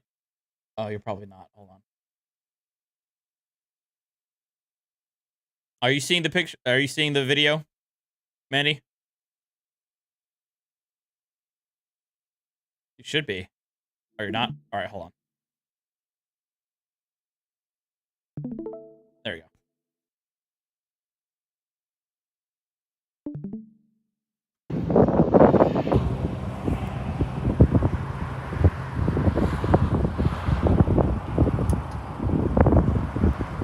Here we go. Afternoon, sir. Make sure you don't leave your dog in the car. That is a criminal act, okay? Good to know. Gotta get it caught out here, so don't leave your animals in the vehicle, okay? Like you did last time. Ooh.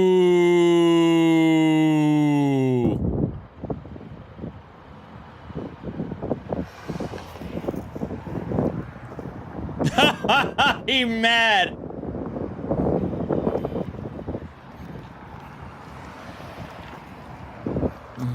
Good evening, sir. Don't leave your animals unattended in the vehicle. Enjoy the lawsuit.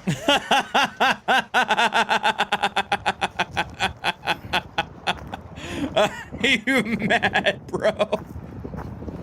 He mad.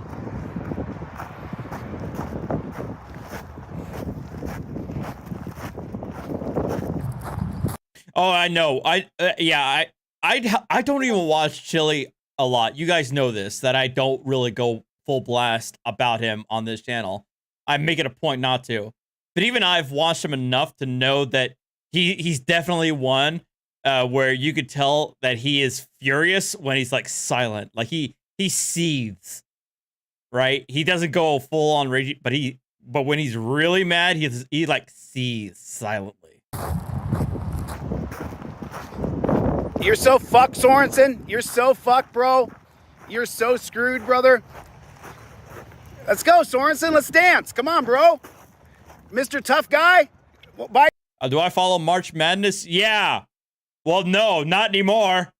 I don't follow March Madness anymore.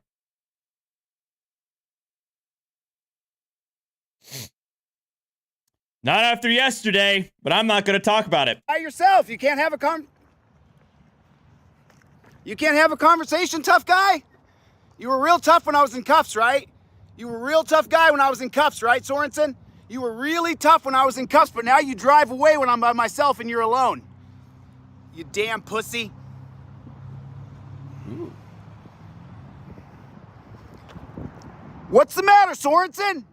You gotta run away? I'm by myself now. Who is he? He's not even close to him anymore. Thank you for being a member for 6 months, Bottle Cap.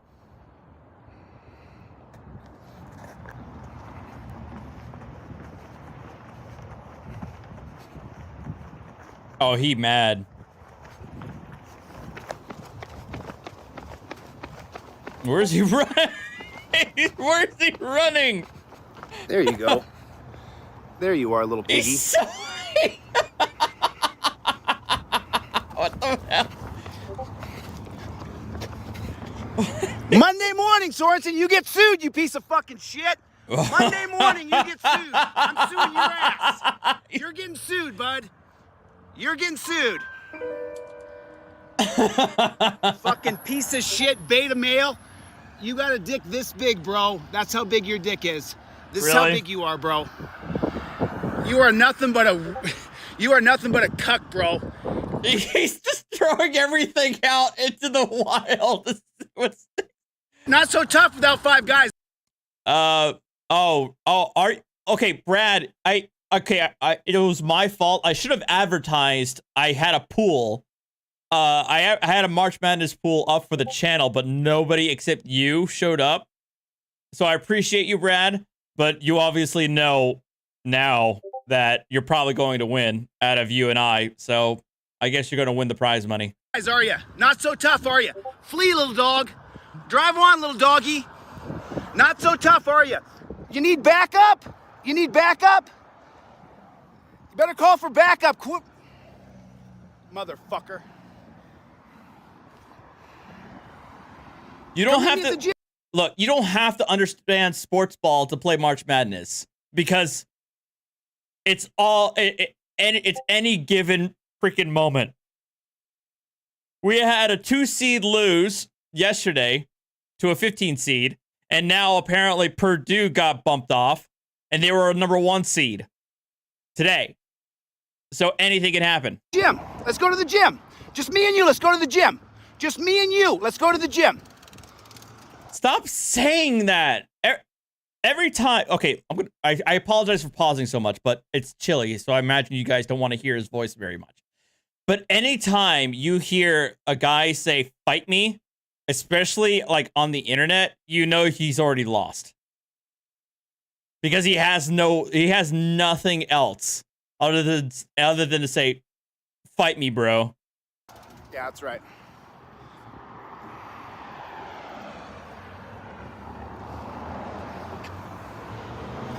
I wouldn't call this stalking her and harassment. I wouldn't put this at the level of stalking and harassment. This is only his second ever encounter with a cop.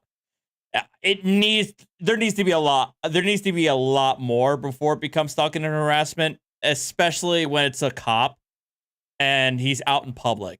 So I wouldn't call this stalking and harassment yet. Anywhere near that level. Real tough. You guys are real tough. Don't back down. Don't ever back down. These guys are absolute. Didn't he back down already to another fight? Again, I'm not well versed in the Chile lore, but my understanding is that he backed down from a fight already against what, another private citizen, or was it actually another cop? I can't remember. Tyrant scumbags. Yeah, I did see that, Sean. You know, for you pigs who are watching this. Hi. From yesterday? Hi. I'm suing each one of you. Oh. All of you are listed on the federal civil rights lawsuit, and the reason why you're all listed is you watched that man sit and torture me. And I asked you to ask him to stop, and you didn't. Oh. You're all listed. See, and the cop who did this to me, you're gonna get fired, bro. You're gonna get fired. You're gonna get fired. Piece of shit beta male cuck. Dude, you're the one who's literally out in public with nothing better to do with your life than to record from a very, very large distance away an officer who arrested you like a couple days ago. And you're calling him the beta cuck. All right.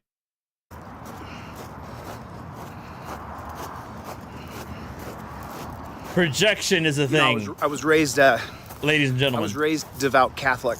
I was raised an altar boy. Were you? And I learned the Lord's Prayer. I said it so many millions of times. Yea, though I walk through the valley of the shadow of death, I shall fear no evil. I am not afraid of you. You do not scare me. You're scared of me. That's a fact. Because you know as well as I do, as soon as you're alone with me, you better call for help. Because the truth is, without your stick and your badge and your gun, you're no match for me, bro. See? This is total beta. I'm not even a believer in the whole alpha beta BS. It's all BS anyway. But even within their whole paradigm, this is complete pretend tough guy beta talk. Oh, take off your badge and gun and fight me, bro. This is weak beta male wannabe alpha shit. Sorry, I keep on cursing. I apologize. But this is what a beta thinks an alpha does right here. I'm mad. And I was going to say, I don't think that was the Lord's Prayer either. So, this isn't over. You think you're a smart ass driving, hey, waving at me? Bro, you're listed in a federal civil rights lawsuit, brother. There it is. All right, guys, I gotta go. Thanks for coming. I'll see you guys on the next one. Later, Gators. Your team just lost to Gonzaga, so you're out of the pool. Yeah. Well, hey, at least we're on the same boat. And that's it. So he's mad. He's a beta. Again, I'm not even a believer in it, but you know, just for him, I'll go for it and call him a beta. Beta.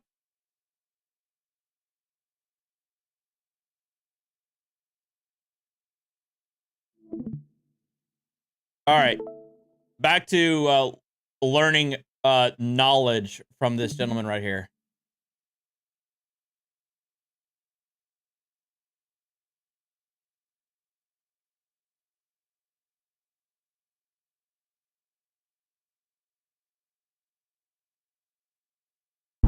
The judge is not liable, and you can't sue the state. You cannot. You cannot sue the state? No, you cannot sue the state. So who do you sue? You can sue the state. And the judge is protected by the bench as long as he wears that black robe. But the district attorney who prosecutes... I don't think anybody's above the law here. The prosecutor and judge, they have absolute immunity when they're acting in the course of their duties. But if a judge commits murder or kills somebody, they could still be charged. If a district attorney, you know, gets a DUI, hint hint, no spoilers for the next video, they can also be charged. No, listen to me. Pay attention. I'm not arguing. I'm trying to learn because I hear a lot about this. I'm just curious to learn. Okay, so the judge is protected by the bench. As long as he's on bench wearing a black robe, anything he says, you cannot sue him for that. He's protected by the bench. What if he does misconduct? Well, that's different. Oh, okay. But if he gets outside of his conduct, then he's liable. But he's protected for what his rulings are. Because his rulings are according to the law. According to the state's law, that's right. According to the Uniform Commercial Code. It's also according to the Constitution. You could tell this guy really does believe all this garbage, even the part where he contradicts. All right, look, I feel like this is the prayer. Shepherds we shall be, for thee, my Lord, for thee. Power hath descended forth from thy hand, our feet may swiftly carry out thy command. So we shall flow a river forth to thee, and teeming with souls shall it ever be. Nomine Patri et Filii, Spiritus Sancti. Predicts himself by saying the Constitution was abolished. Then when it suits him, it's suddenly and magically right back where it was to protect the judge from his own rulings. But only when he's wearing that black robe, of course, because, you know, reasons. But I have not infringed on anyone else's right to life, liberty, and the pursuit of happiness.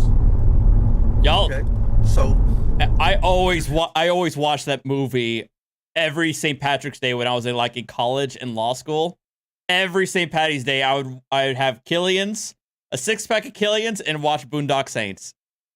That was my St. Patrick's Day tradition. Here's the part where camera drop. Look at that. Even the cameras are enough of recording this nonsense. Be my accuser. Being an employee of the state cannot be my accuser. So if there's no injured party, then there's no crime.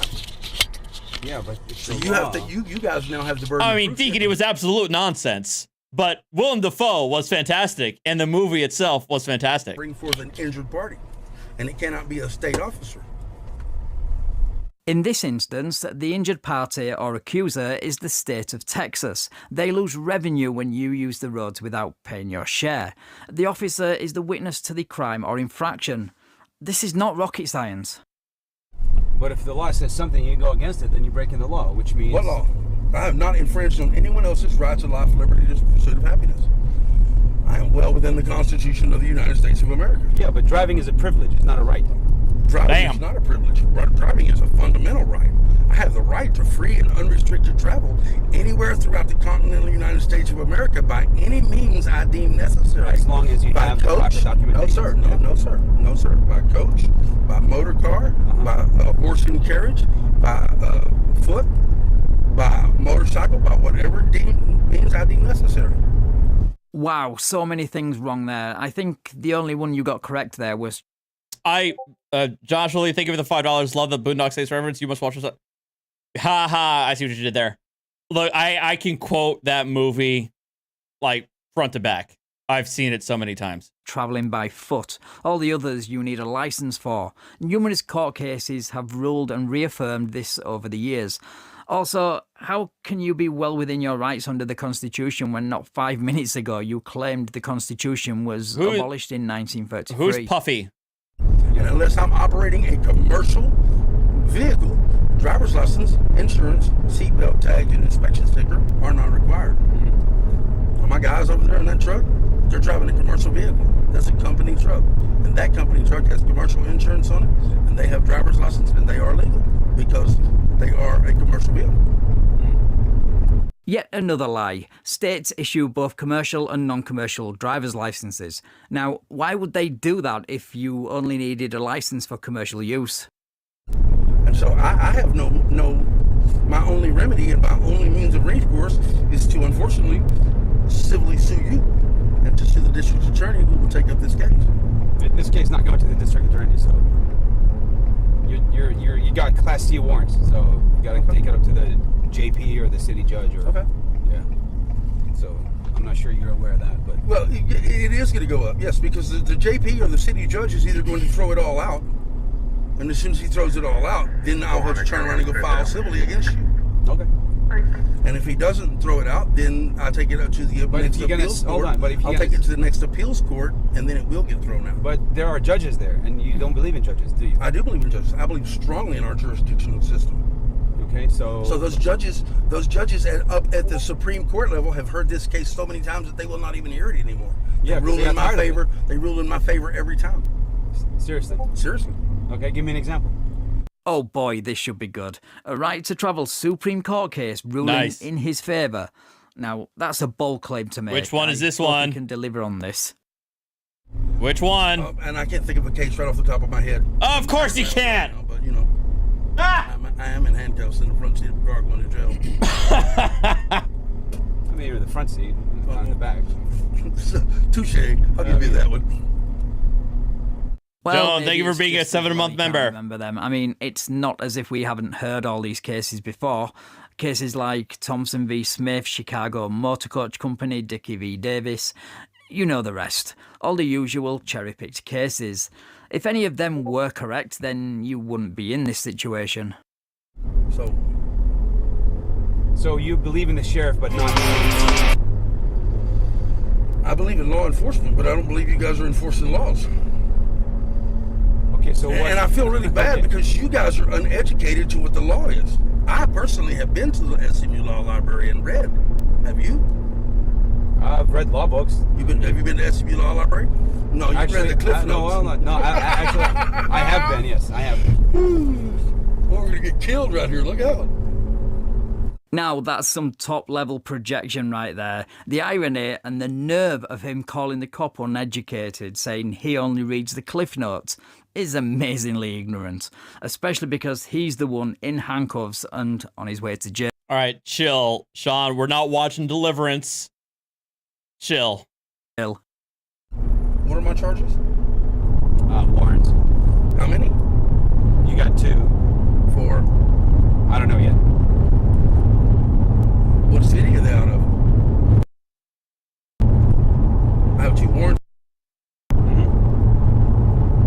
Okay. And I'm under arrest?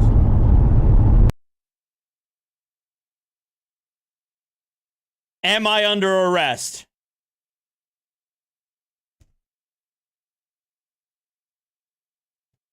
Am I under arrest? I don't know. You tell me. So what is this? What are my charges? I'm sorry? What are my charges? I have a right to know my charges, don't I? Okay, you're arrested for the warrant. What warrants? Okay. What are Let's not dance around this. I told you already like 3 times. You got warrants. I got warrants. Warrants for what?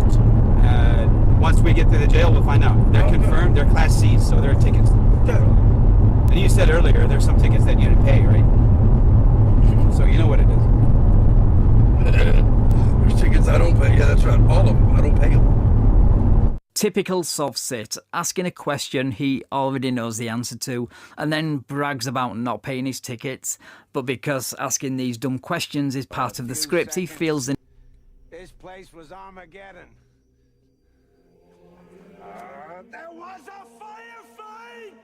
All right, I have to do need that. to ask them. If that doesn't scream indoctrination, then I don't know what does. Well, yeah, you're going to be in standard with some more citations right now because okay, so you, yeah, so it'll be any more additional charges to so that. But I have a right to know what I'm being charged with. I mean, I'm in handcuffs. I'm in the car. You can't tell me what I'm being charged with. I told you warrants. What are they for? I think we're done talking here. You keep talking about protocol. There's protocol. I have a right to know. You're supposed to tell me before I even get put in the car what I'm being charged with. I'm charged with warrants. Warrants for what? What did I do? You got Class C warrants out of the county. That's all I know. Okay. Class C warrants out of the county.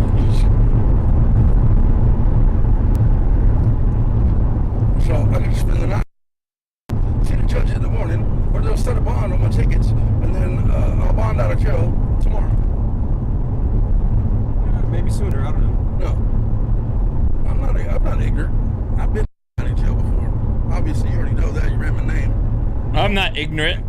So, I've been down here. I know what the process is. I don't get to see the judge till tomorrow. Yeah. Maybe it's not the same thing every day. I don't know. How many times you been down there? I'm there a lot. You ever been arrested down there? I haven't been arrested. Okay, so you don't know. I do. I'm not down there on your side of the bars. You know what I'm saying? You know what I'm saying? Yeah. I go down there sometimes on your side of the bars because I'm friends with law enforcement. I don't have. I'm not going to be your enemy. I appreciate that. I really want to educate you guys. Educate the guy. He wants to educate the Thanks, cops. But no thanks. I think we'll all pass on being educated by a guy sat in handcuffs and on his way to jail, who also thinks he can use a document he says was abolished nearly 100 years ago. Because, I mean, so why is it that some sovereign citizens end up killing police officers? Ooh, good question. They lack the mental capacity to deal with the situation as it escalates. How is that? If the officer is trying to enforce a law, why does he need to die? Why sovereign citizens? I do not believe he needs to die. That is my, I don't know why you said that to me. Because I don't kill nobody. I don't want to hurt nobody. Because I've seen it. I've seen all kinds of stuff. Each case is different. That's why we have courts, right? You would have to ask the courts why that happened. Or the psychiatrist. I can't understand why. I can't explain my son's mental state caused them to do what they did. You know what I'm saying? I can't say what the officer did or did not do to escalate or de-escalate the situation. I can't say what that dude did to escalate or de-escalate. I'll give you an example of situation. So I'm ignorant to that. Okay, so I'll describe it to you. All right. Officer stopped a van. Yep, that one. Officer's talking to the driver. He gets him out. Yep, that's the one I fully expected him to do. This was from 2010. Traffic stop in Tennessee. Stops a father and son. Father hands him like a thick stack of paperwork. And as the officer's like thumbing through the mess, the father ambushes the officer, shoots him, leaves him in the ditch. They go off in a high-speed chase, and the chasing officers shoot both father and son dead at the end of it. That's what happened. This was in 2010. This was actually this was like the full-on wake-up call for law enforcement with regards to sovereign citizens. They've been around for a while beforehand, but this was the wake up call. Out of the car, they're talking. Next thing you know, the son comes out with AK-47 and kills both officers. And then they escape, and then they get in a shootout with the cops. So that's right. Oh, that's right. It was the son who shot. I forgot. I thought it was the father, but it was the son who shot the officer. The cop said both officers, but there was only one. It was one officer on the scene, who was executed. That was murder. That was, yeah. Capital murder, not just murder. 2 counts. And again, you see how I'm fighting this? Yeah. This is how I fight. I'm gonna go down here to the courthouse and fight. Hey, you know what? I could respect that. You want to fight? You want to fight in court. Oh, I can respect that. Just like I want you to go home to your family. I appreciate that. God bless you. God bless you too. Father God. But he needs to get himself out of this, man. Thank you for this opportunity to talk to officers here, sir. Father, just let us have a great day. And everything. Are you saying 2 officers were killed? I thought it was just the one. I thought it was just the one officer, because I know the father of one of the officers killed made it his personal vendetta, to a personal goal to inform law enforcement about sovereign citizens. Hold on. All right, let me double check.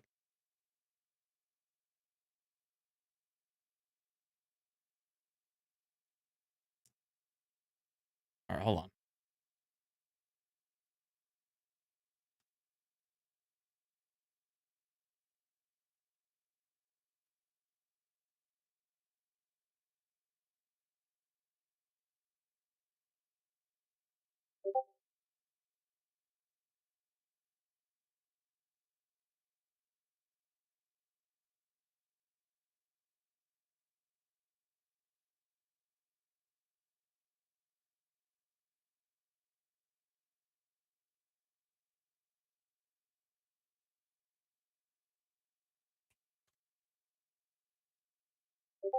Okay, it was actually 2. I'm sorry. Brendan Potter and Bill Evans.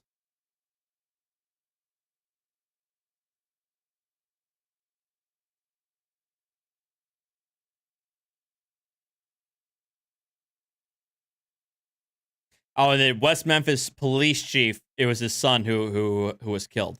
Okay.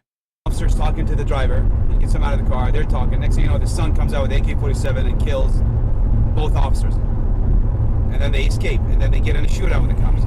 So that's what I don't understand. Oh, I know exactly who it was. The father and son. The father was running the mortgage A for V scam. I remember seeing video of it. Murder. That was, yeah. Capital murder, not just murder. 2 counts. And again, you see how I'm fighting this? Yeah. This is how I fight. I'm gonna go down here to the courthouse and fight. I'm not gonna do something stupid. Because I want to go home to my family, just like I want you to go home to your family. I appreciate that. God bless you. God bless you too. Father God, just thank you for these blessings in my life, Lord. Thank you for this opportunity to talk to officers here, sir. Father, just let us have a great day. That everything I do bring honor and glory to your name. Right, so that's where we leave him, praying to God, probably for the best. He needs all the help he can get, especially if he keeps playing these soft-sit games. Probably. Shout out to DFW Emergency Photography for this one. This is where I... Wait, that was... Was that Dallas? I knew it was in Texas, but that was Dallas? Found this video, oh, no. So please go give them a view, leave a comment, and give them a sub. Right, thanks for watching, guys. Bruh. If you enjoyed this video... Oh, no. Okay, all right. I have to watch this because it was just released, and I've seen people talk about it. It's not soft sit related. We're gonna go back to it, I promise. Oh, and there's a new one from Our Nevada Judges on Roger Hilligus, but I'm gonna save that for tomorrow. We're gonna look at Roger Hilligus. If you guys don't know who that is, that involves the soft sit who kidnapped his mother, somebody's mom, from Vegas to California, and they were end up taken back. But I've heard about this, about a bunch of YouTubers who are being sued for $1 billion. There are a handful of YouTubers that are currently being sued for $1 billion in a class action lawsuit right now due to them promoting FTX. I don't need to read you the bedtime story of the FTX collapse and disaster. Oh. In a very quick and dirty nutshell, it was a very, very large cryptocurrency exchange. You may have even seen the commercial with Larry David where it was, don't be like Larry. Crypto's coming and you don't want to miss it, so hop on board, choo-choo, this shit's going right to the moon, that kind of thing. It was this big hype train that seemed to have no end until it ended. The whole thing went tits up, completely collapsed, and was worth less than the gum stuck under your school desk. It was revealed to be fundamentally just a giant scam, and the person behind it, Sam Bankman-Fried, SBF, baby. Goblin homunculus, was basically just a big fraudster, the puppet master behind this whole thing. And so the train derailed, and instead of spilling vinyl chloride, it spilt dust, because there was no money in there at all. So many people lost so much. It was a complete catastrophe. And since the days of its crumbling, a lot has happened. Not just with the people on the inside like Sam Bankman-Fried, but even the people who were loosely connected to it, like brand ambassadors, for example. They've already put Tom Brady, for instance, in the crosshairs. Tom Brady was a big F. Yeah, good luck for that. Yeah, I mean, already, if that's really their angle, they have no shot. FTX shill, as were quite a few other celebrities, but one of them I'd like to make special note of is Shaq. According to numerous sources, Shaquille Shaq is currently trying to be issued a lawsuit for his he's trying to avoid service. involvement with FTX, but is hiding from them in his own home. So it's just almost kind of comical to think about Shaq hiding from the FTX lawsuit. Like he's trying to avoid being served. You know, crouching behind his bar in his home or something while the guy's trying to deliver paperwork to him, but he can't find him, like a mission out of fucking Splinter Cell or something. It's a wild situation. A ton of A-list celebrities are being sued because of all of this, and now it extends to more than just the A-list Hollywood celebrities and sports stars. It's extending to the YouTubers as well, which brings us to today's topic. There is a handful of YouTubers who are getting slapped with a $1 billion lawsuit for their involvement in the promotion of FTX. 1 billion clams. 1 billion sweet, precious doubloons are at stake now for these YouTubers. And CoffeeZilla just posted a video going over all of it in great detail, so I'll put a link to that in the description. I just want to kind of give you the nitty-gritty of it and kind of get into what's going on and really what it means. I know. Charlie has a cat tree next to him. You're not going to find a cat tree next to me in the camera.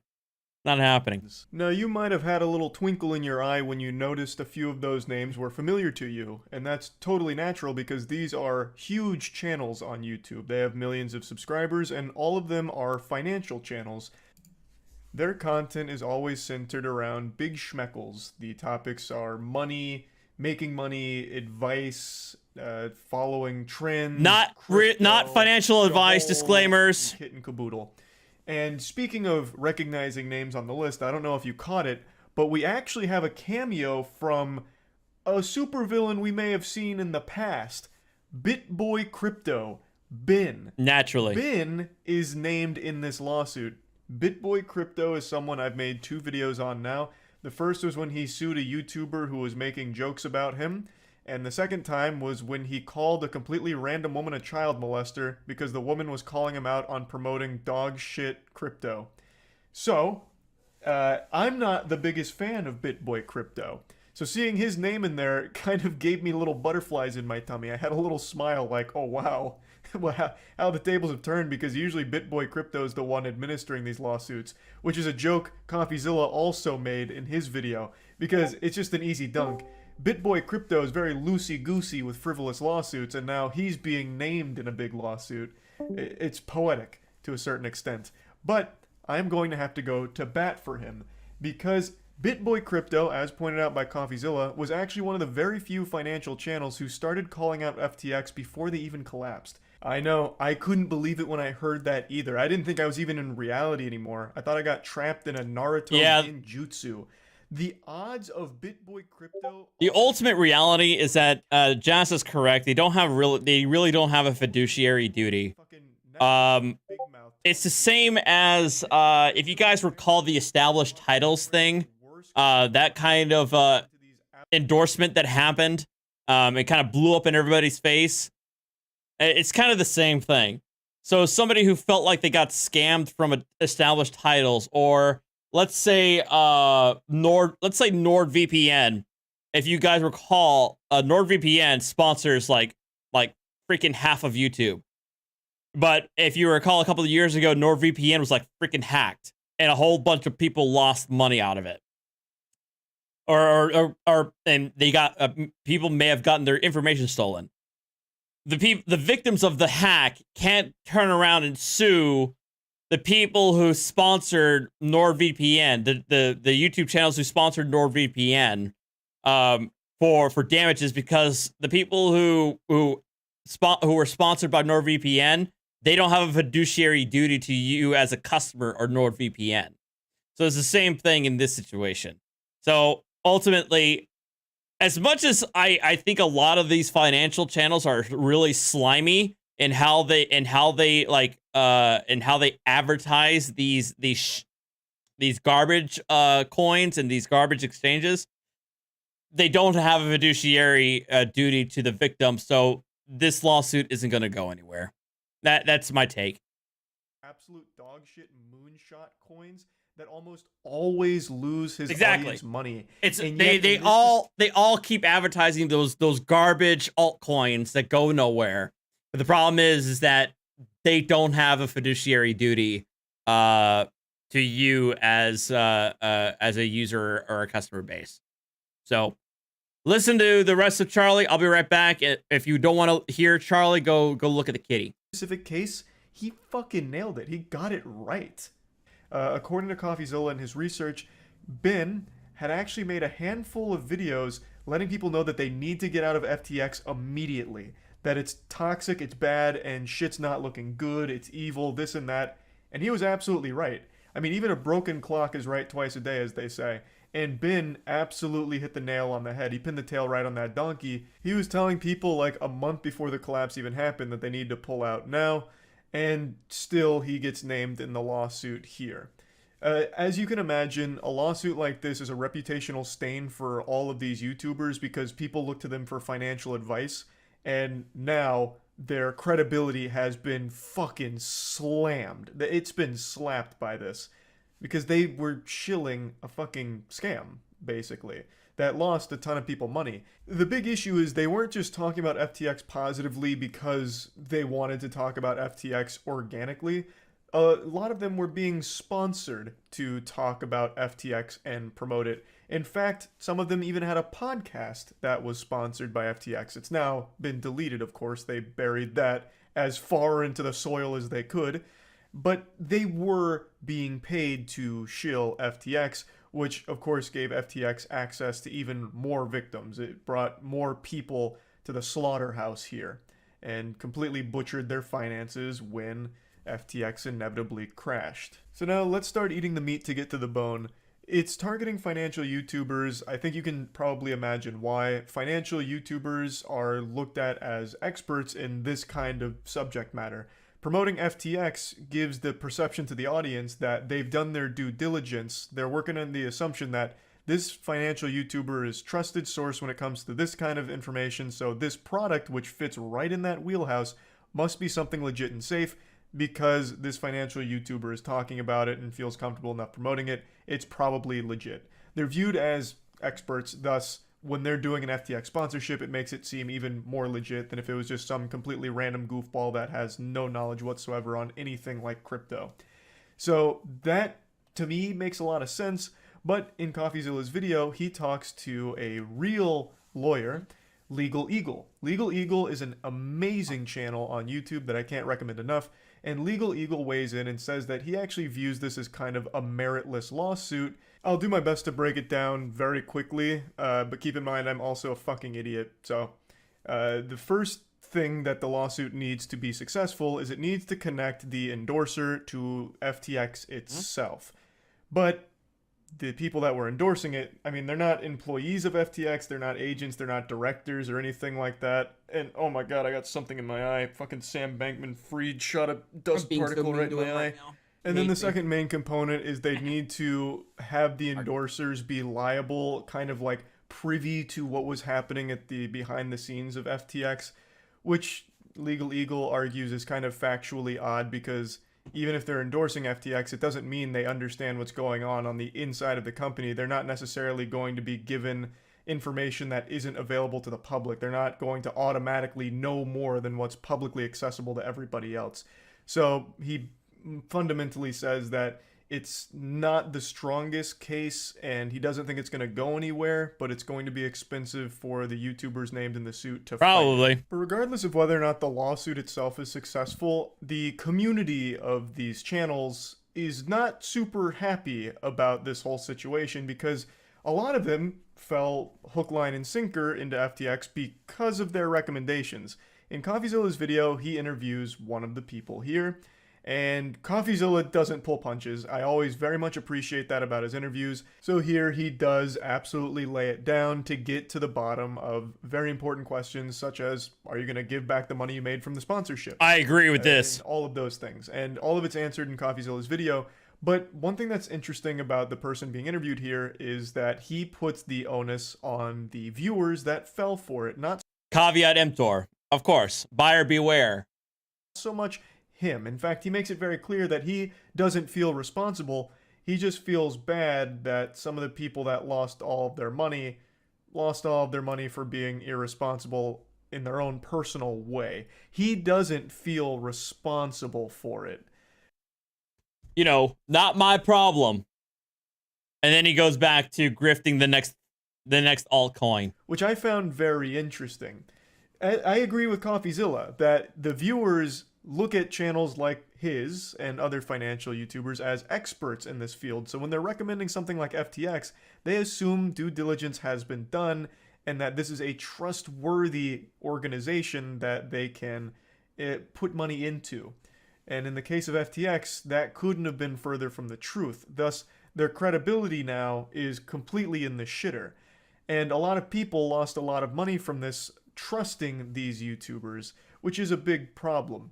And that's a point CoffeeZilla likes to make at the end of the video that I think is a very strong point. So overall, these YouTubers are being sued for $1 billion. It doesn't, from the sound of it, from the expert like Legal Eagle, it doesn't sound like they're actually going to lose a collective $1 billion from all of this unless some kind of crazy shit comes out. But regardless, it highlights a huge issue where they would promote this product without ever really bothering to look that deep into it, which isn't a problem that's exclusive to just these financial No, of course YouTubers. not. That extends to the broader platform of YouTube as a whole. True. And in fact, it's happened to me before as well. On the official podcast, we actually had a sponsorship slot for Robinhood. And even though Robinhood isn't like an outright scam or anything, at least not that I know of, they have done some unforgivably shady shit. And I still feel awful about that whole situation because they had like 5 slots on the podcast and I thought it was a good service, but I was kind of naive to think that. I am no Robinhood fan anymore after the multitude of scummy moves they've made. So it is something that has happened in other verticals of the platform, but in this case it is targeted directly at the financial YouTubers in the lawsuit, and it's a very interesting situation here that I'm going to keep my eye on to see how it all plays out. But anyway, I just wanted to talk about it a little bit. That's about it. Yep. So I'm generally in agreement that with Legal Eagle, CoffeeZilla, and Al, it's not going to go anywhere, but it is going to cost some money, ultimately. Yeah. Long story. That's the long and short. All right. You guys want to see somebody try to escape from the cops on a skateboard? Because I do. City 911 operator 317. Sí, buenas noches. Mire, me acaban de robar una troca. Ahorita se la acaban de llevar. ¿Usted miró cuando se la llevaron o nomás no la encuentra?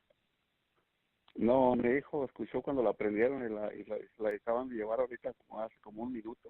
Ok. ¿El carro está registrado a su nombre, señor? Sí. ¿Cuál es la dirección?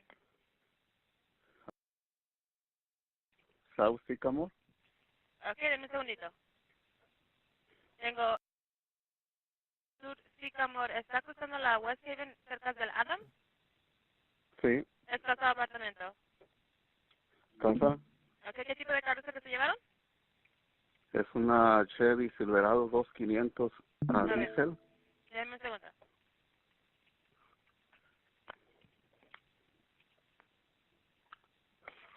Ok, Chevy Silverado 250 diesel. Sí. Ok, ¿de qué color? Es gris. ¿Tiene las placas del vehículo? No me la sé muy bien. Lleva una traila pegada, una traila pegada. Tenía una traila de dompe, un dump trailer. Ok.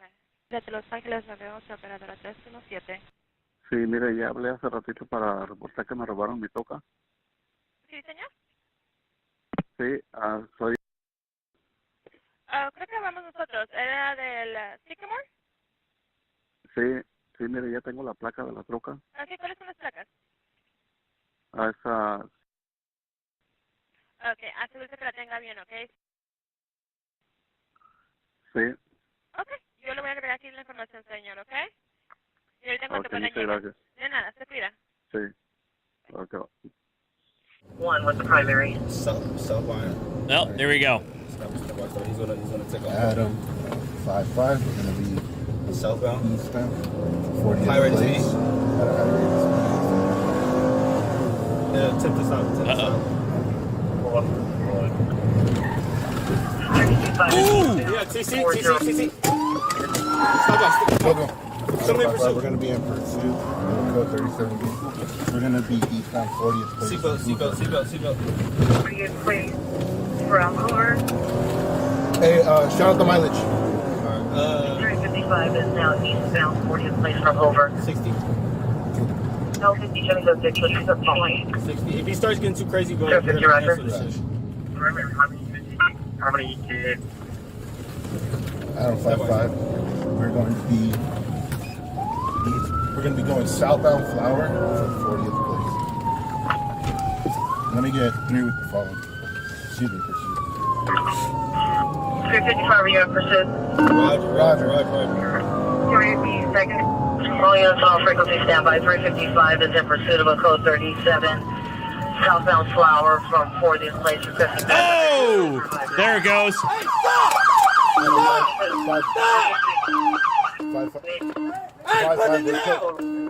Let me see your hand! He goes on a goddamn skateboard!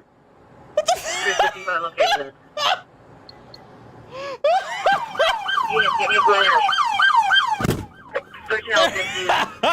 There he goes! What the Flower? Burning? Oh! This fucking guy.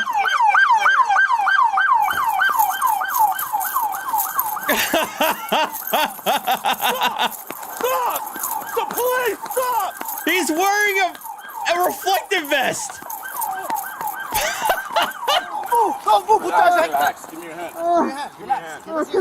Give me your hand. Give me your hand, dude. Decentralized. Don't be sorry. Just give us your hand. That's it. Relax. Relax. All right, who got cuffs? All right, relax. All right, one at a time. Stop moving, dude. Stop I'm not moving. All right, relax. Oh my god. Oh my god. Don't run next time. What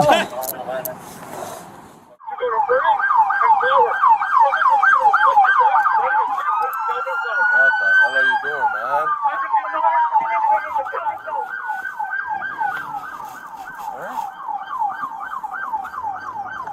Where are you going? checking perimeter. 13 out of 50 is.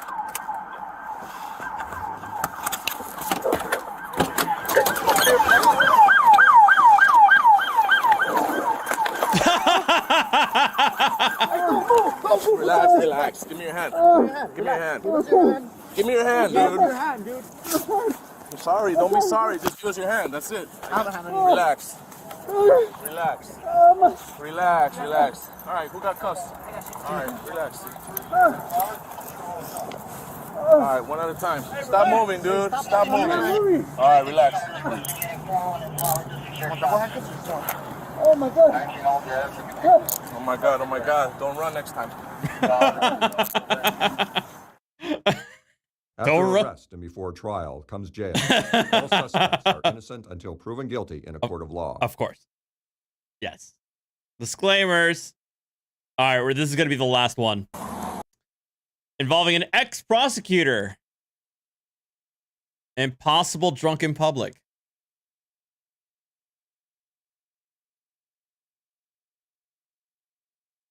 How did I get the beta test the newest GTA? I did not get selected to beta test the new GTA. If you got a message from me for that, that's a phishing message. Sean, that did not come from me. What? No, that's my car. Turn around. Stop it. Ohio, naturally. Oh, it's not even being displayed. I'm sorry. Hold on. It was a misunderstanding. No, that was not the last video. Oh, I get you. Okay. Walking around screaming and yelling. No, I'm not walking around screaming and yelling. We got a call that you were going over there, and then back over here, and over there, and that we kind of found you because we heard you yelling. So. Well, I'm just a little frustrated, but I'm cool. Okay. What are you frustrated with? So I'm frustrated because I haven't been able to get an Uber ride because every single rider keeps canceling on me. And so I just like, It's like 5 times now they've taken, but finally I've got one. He's only 10 minutes away. So you're just yelling at your phone? Yeah. Okay. Yeah, I don't mean nothing with nobody. Do you have ID on you? Yes, I do.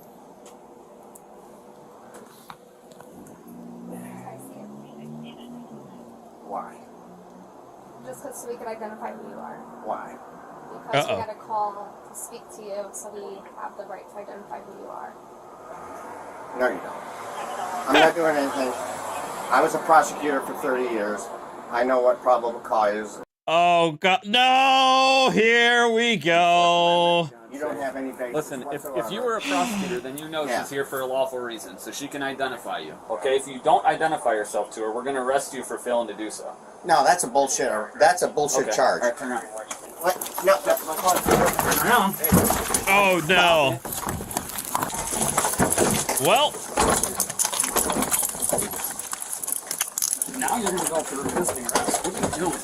I'm not doing anything, man. As you can see, the more you around, the more you're going to find out. It's my phone. You're going to break it. Stop Then it! stop You're going to break my phone. Then stop, and we can set it down. You want to act like a child, and this is how this is going to work. I'm not acting like a child. You don't need to do this. We didn't. We just needed to talk to you, and then you did this. I didn't do anything. What did Come I do? over here. Sit down. Was your ID in your pocket? Yes. Sit. I apologize, officer. Mr. Prosecutor, if you know this, then you would have known we could have been done with this in 2 seconds. I'm sorry. So now we have a DCI issue as well as a DCI? I'm not incapable of taking care of myself. I know the DCI law. Cool, then you can explain it to the judge. Carol? The guy that's Shotgun Carol? He's a prize. Not sure what that means.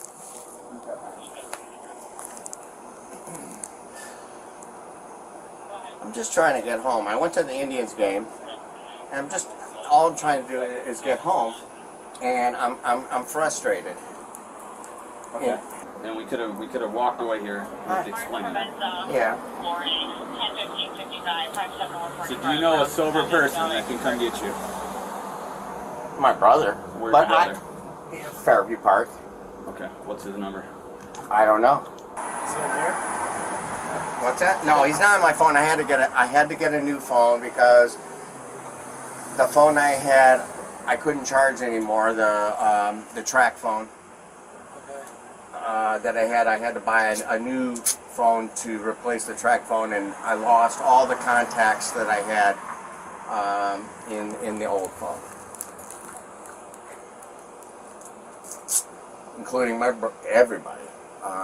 The only person I know, she's not able to come and get me because she doesn't have a car.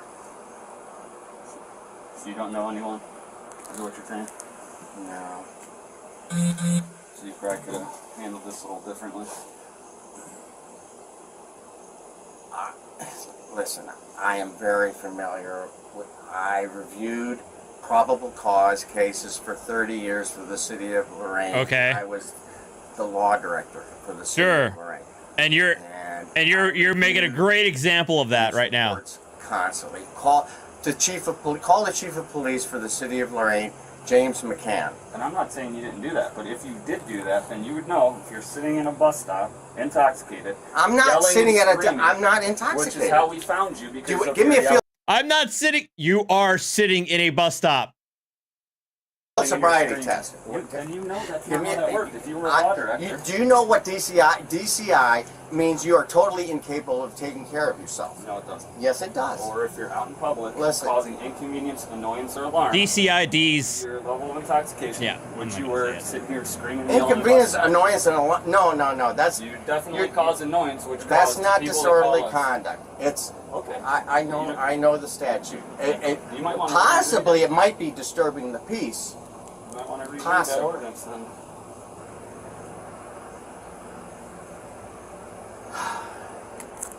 I know what. Listen, I know what the DCI.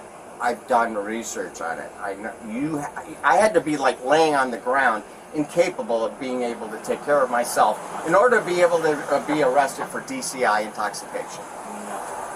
Yes, it is.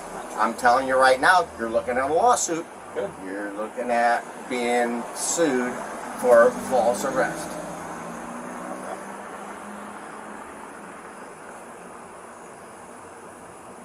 What are you trying to do? I'm getting this book bag off of you so I don't have to cut it off because you're wearing handcuffs, because you're under arrest. We've been over this like 5 times, Mr. Prosecutor. Mr. Prosecutor. And resisting. Resisting? What have I done to resist? Where did we start trying to detain you? We started over here, right? And we ended in the corner with you slashing around trying not to do that.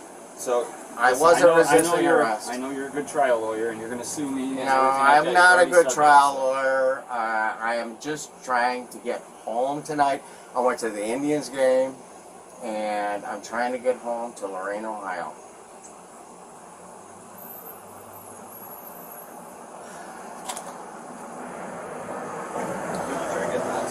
Cut it off.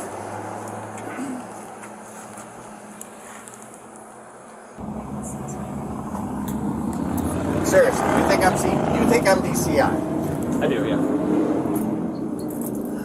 You do not know case law, then. Case law. You're gonna drop some knowledge on him. No, you didn't. No, you know, no. I got one. Let's see if we get the second one. There we go. Okay, hop on up.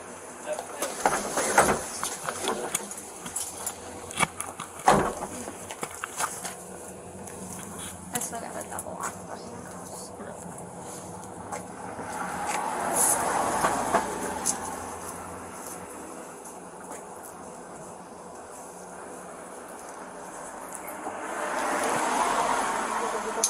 You know, if it's not a lawful arrest, I have the legal right to resist an unlawful arrest. Stop! Don't do that. You know that. Don't say that. You would not identify Yes, who I you would. were. I told you who I was. No, you did not. you didn't. I had to get your ID out of your pocket, man. No, because that is something that is not a person has to produce unless there's probable cause.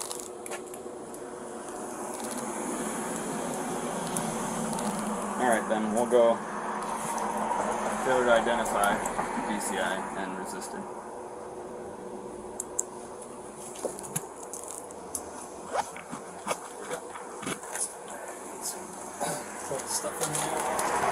Honestly.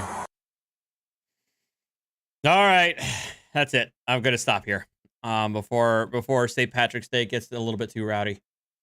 But I want to thank you guys again. If I end up sticking around, it's gonna be on Discord, so I'm not completely embarrassing myself.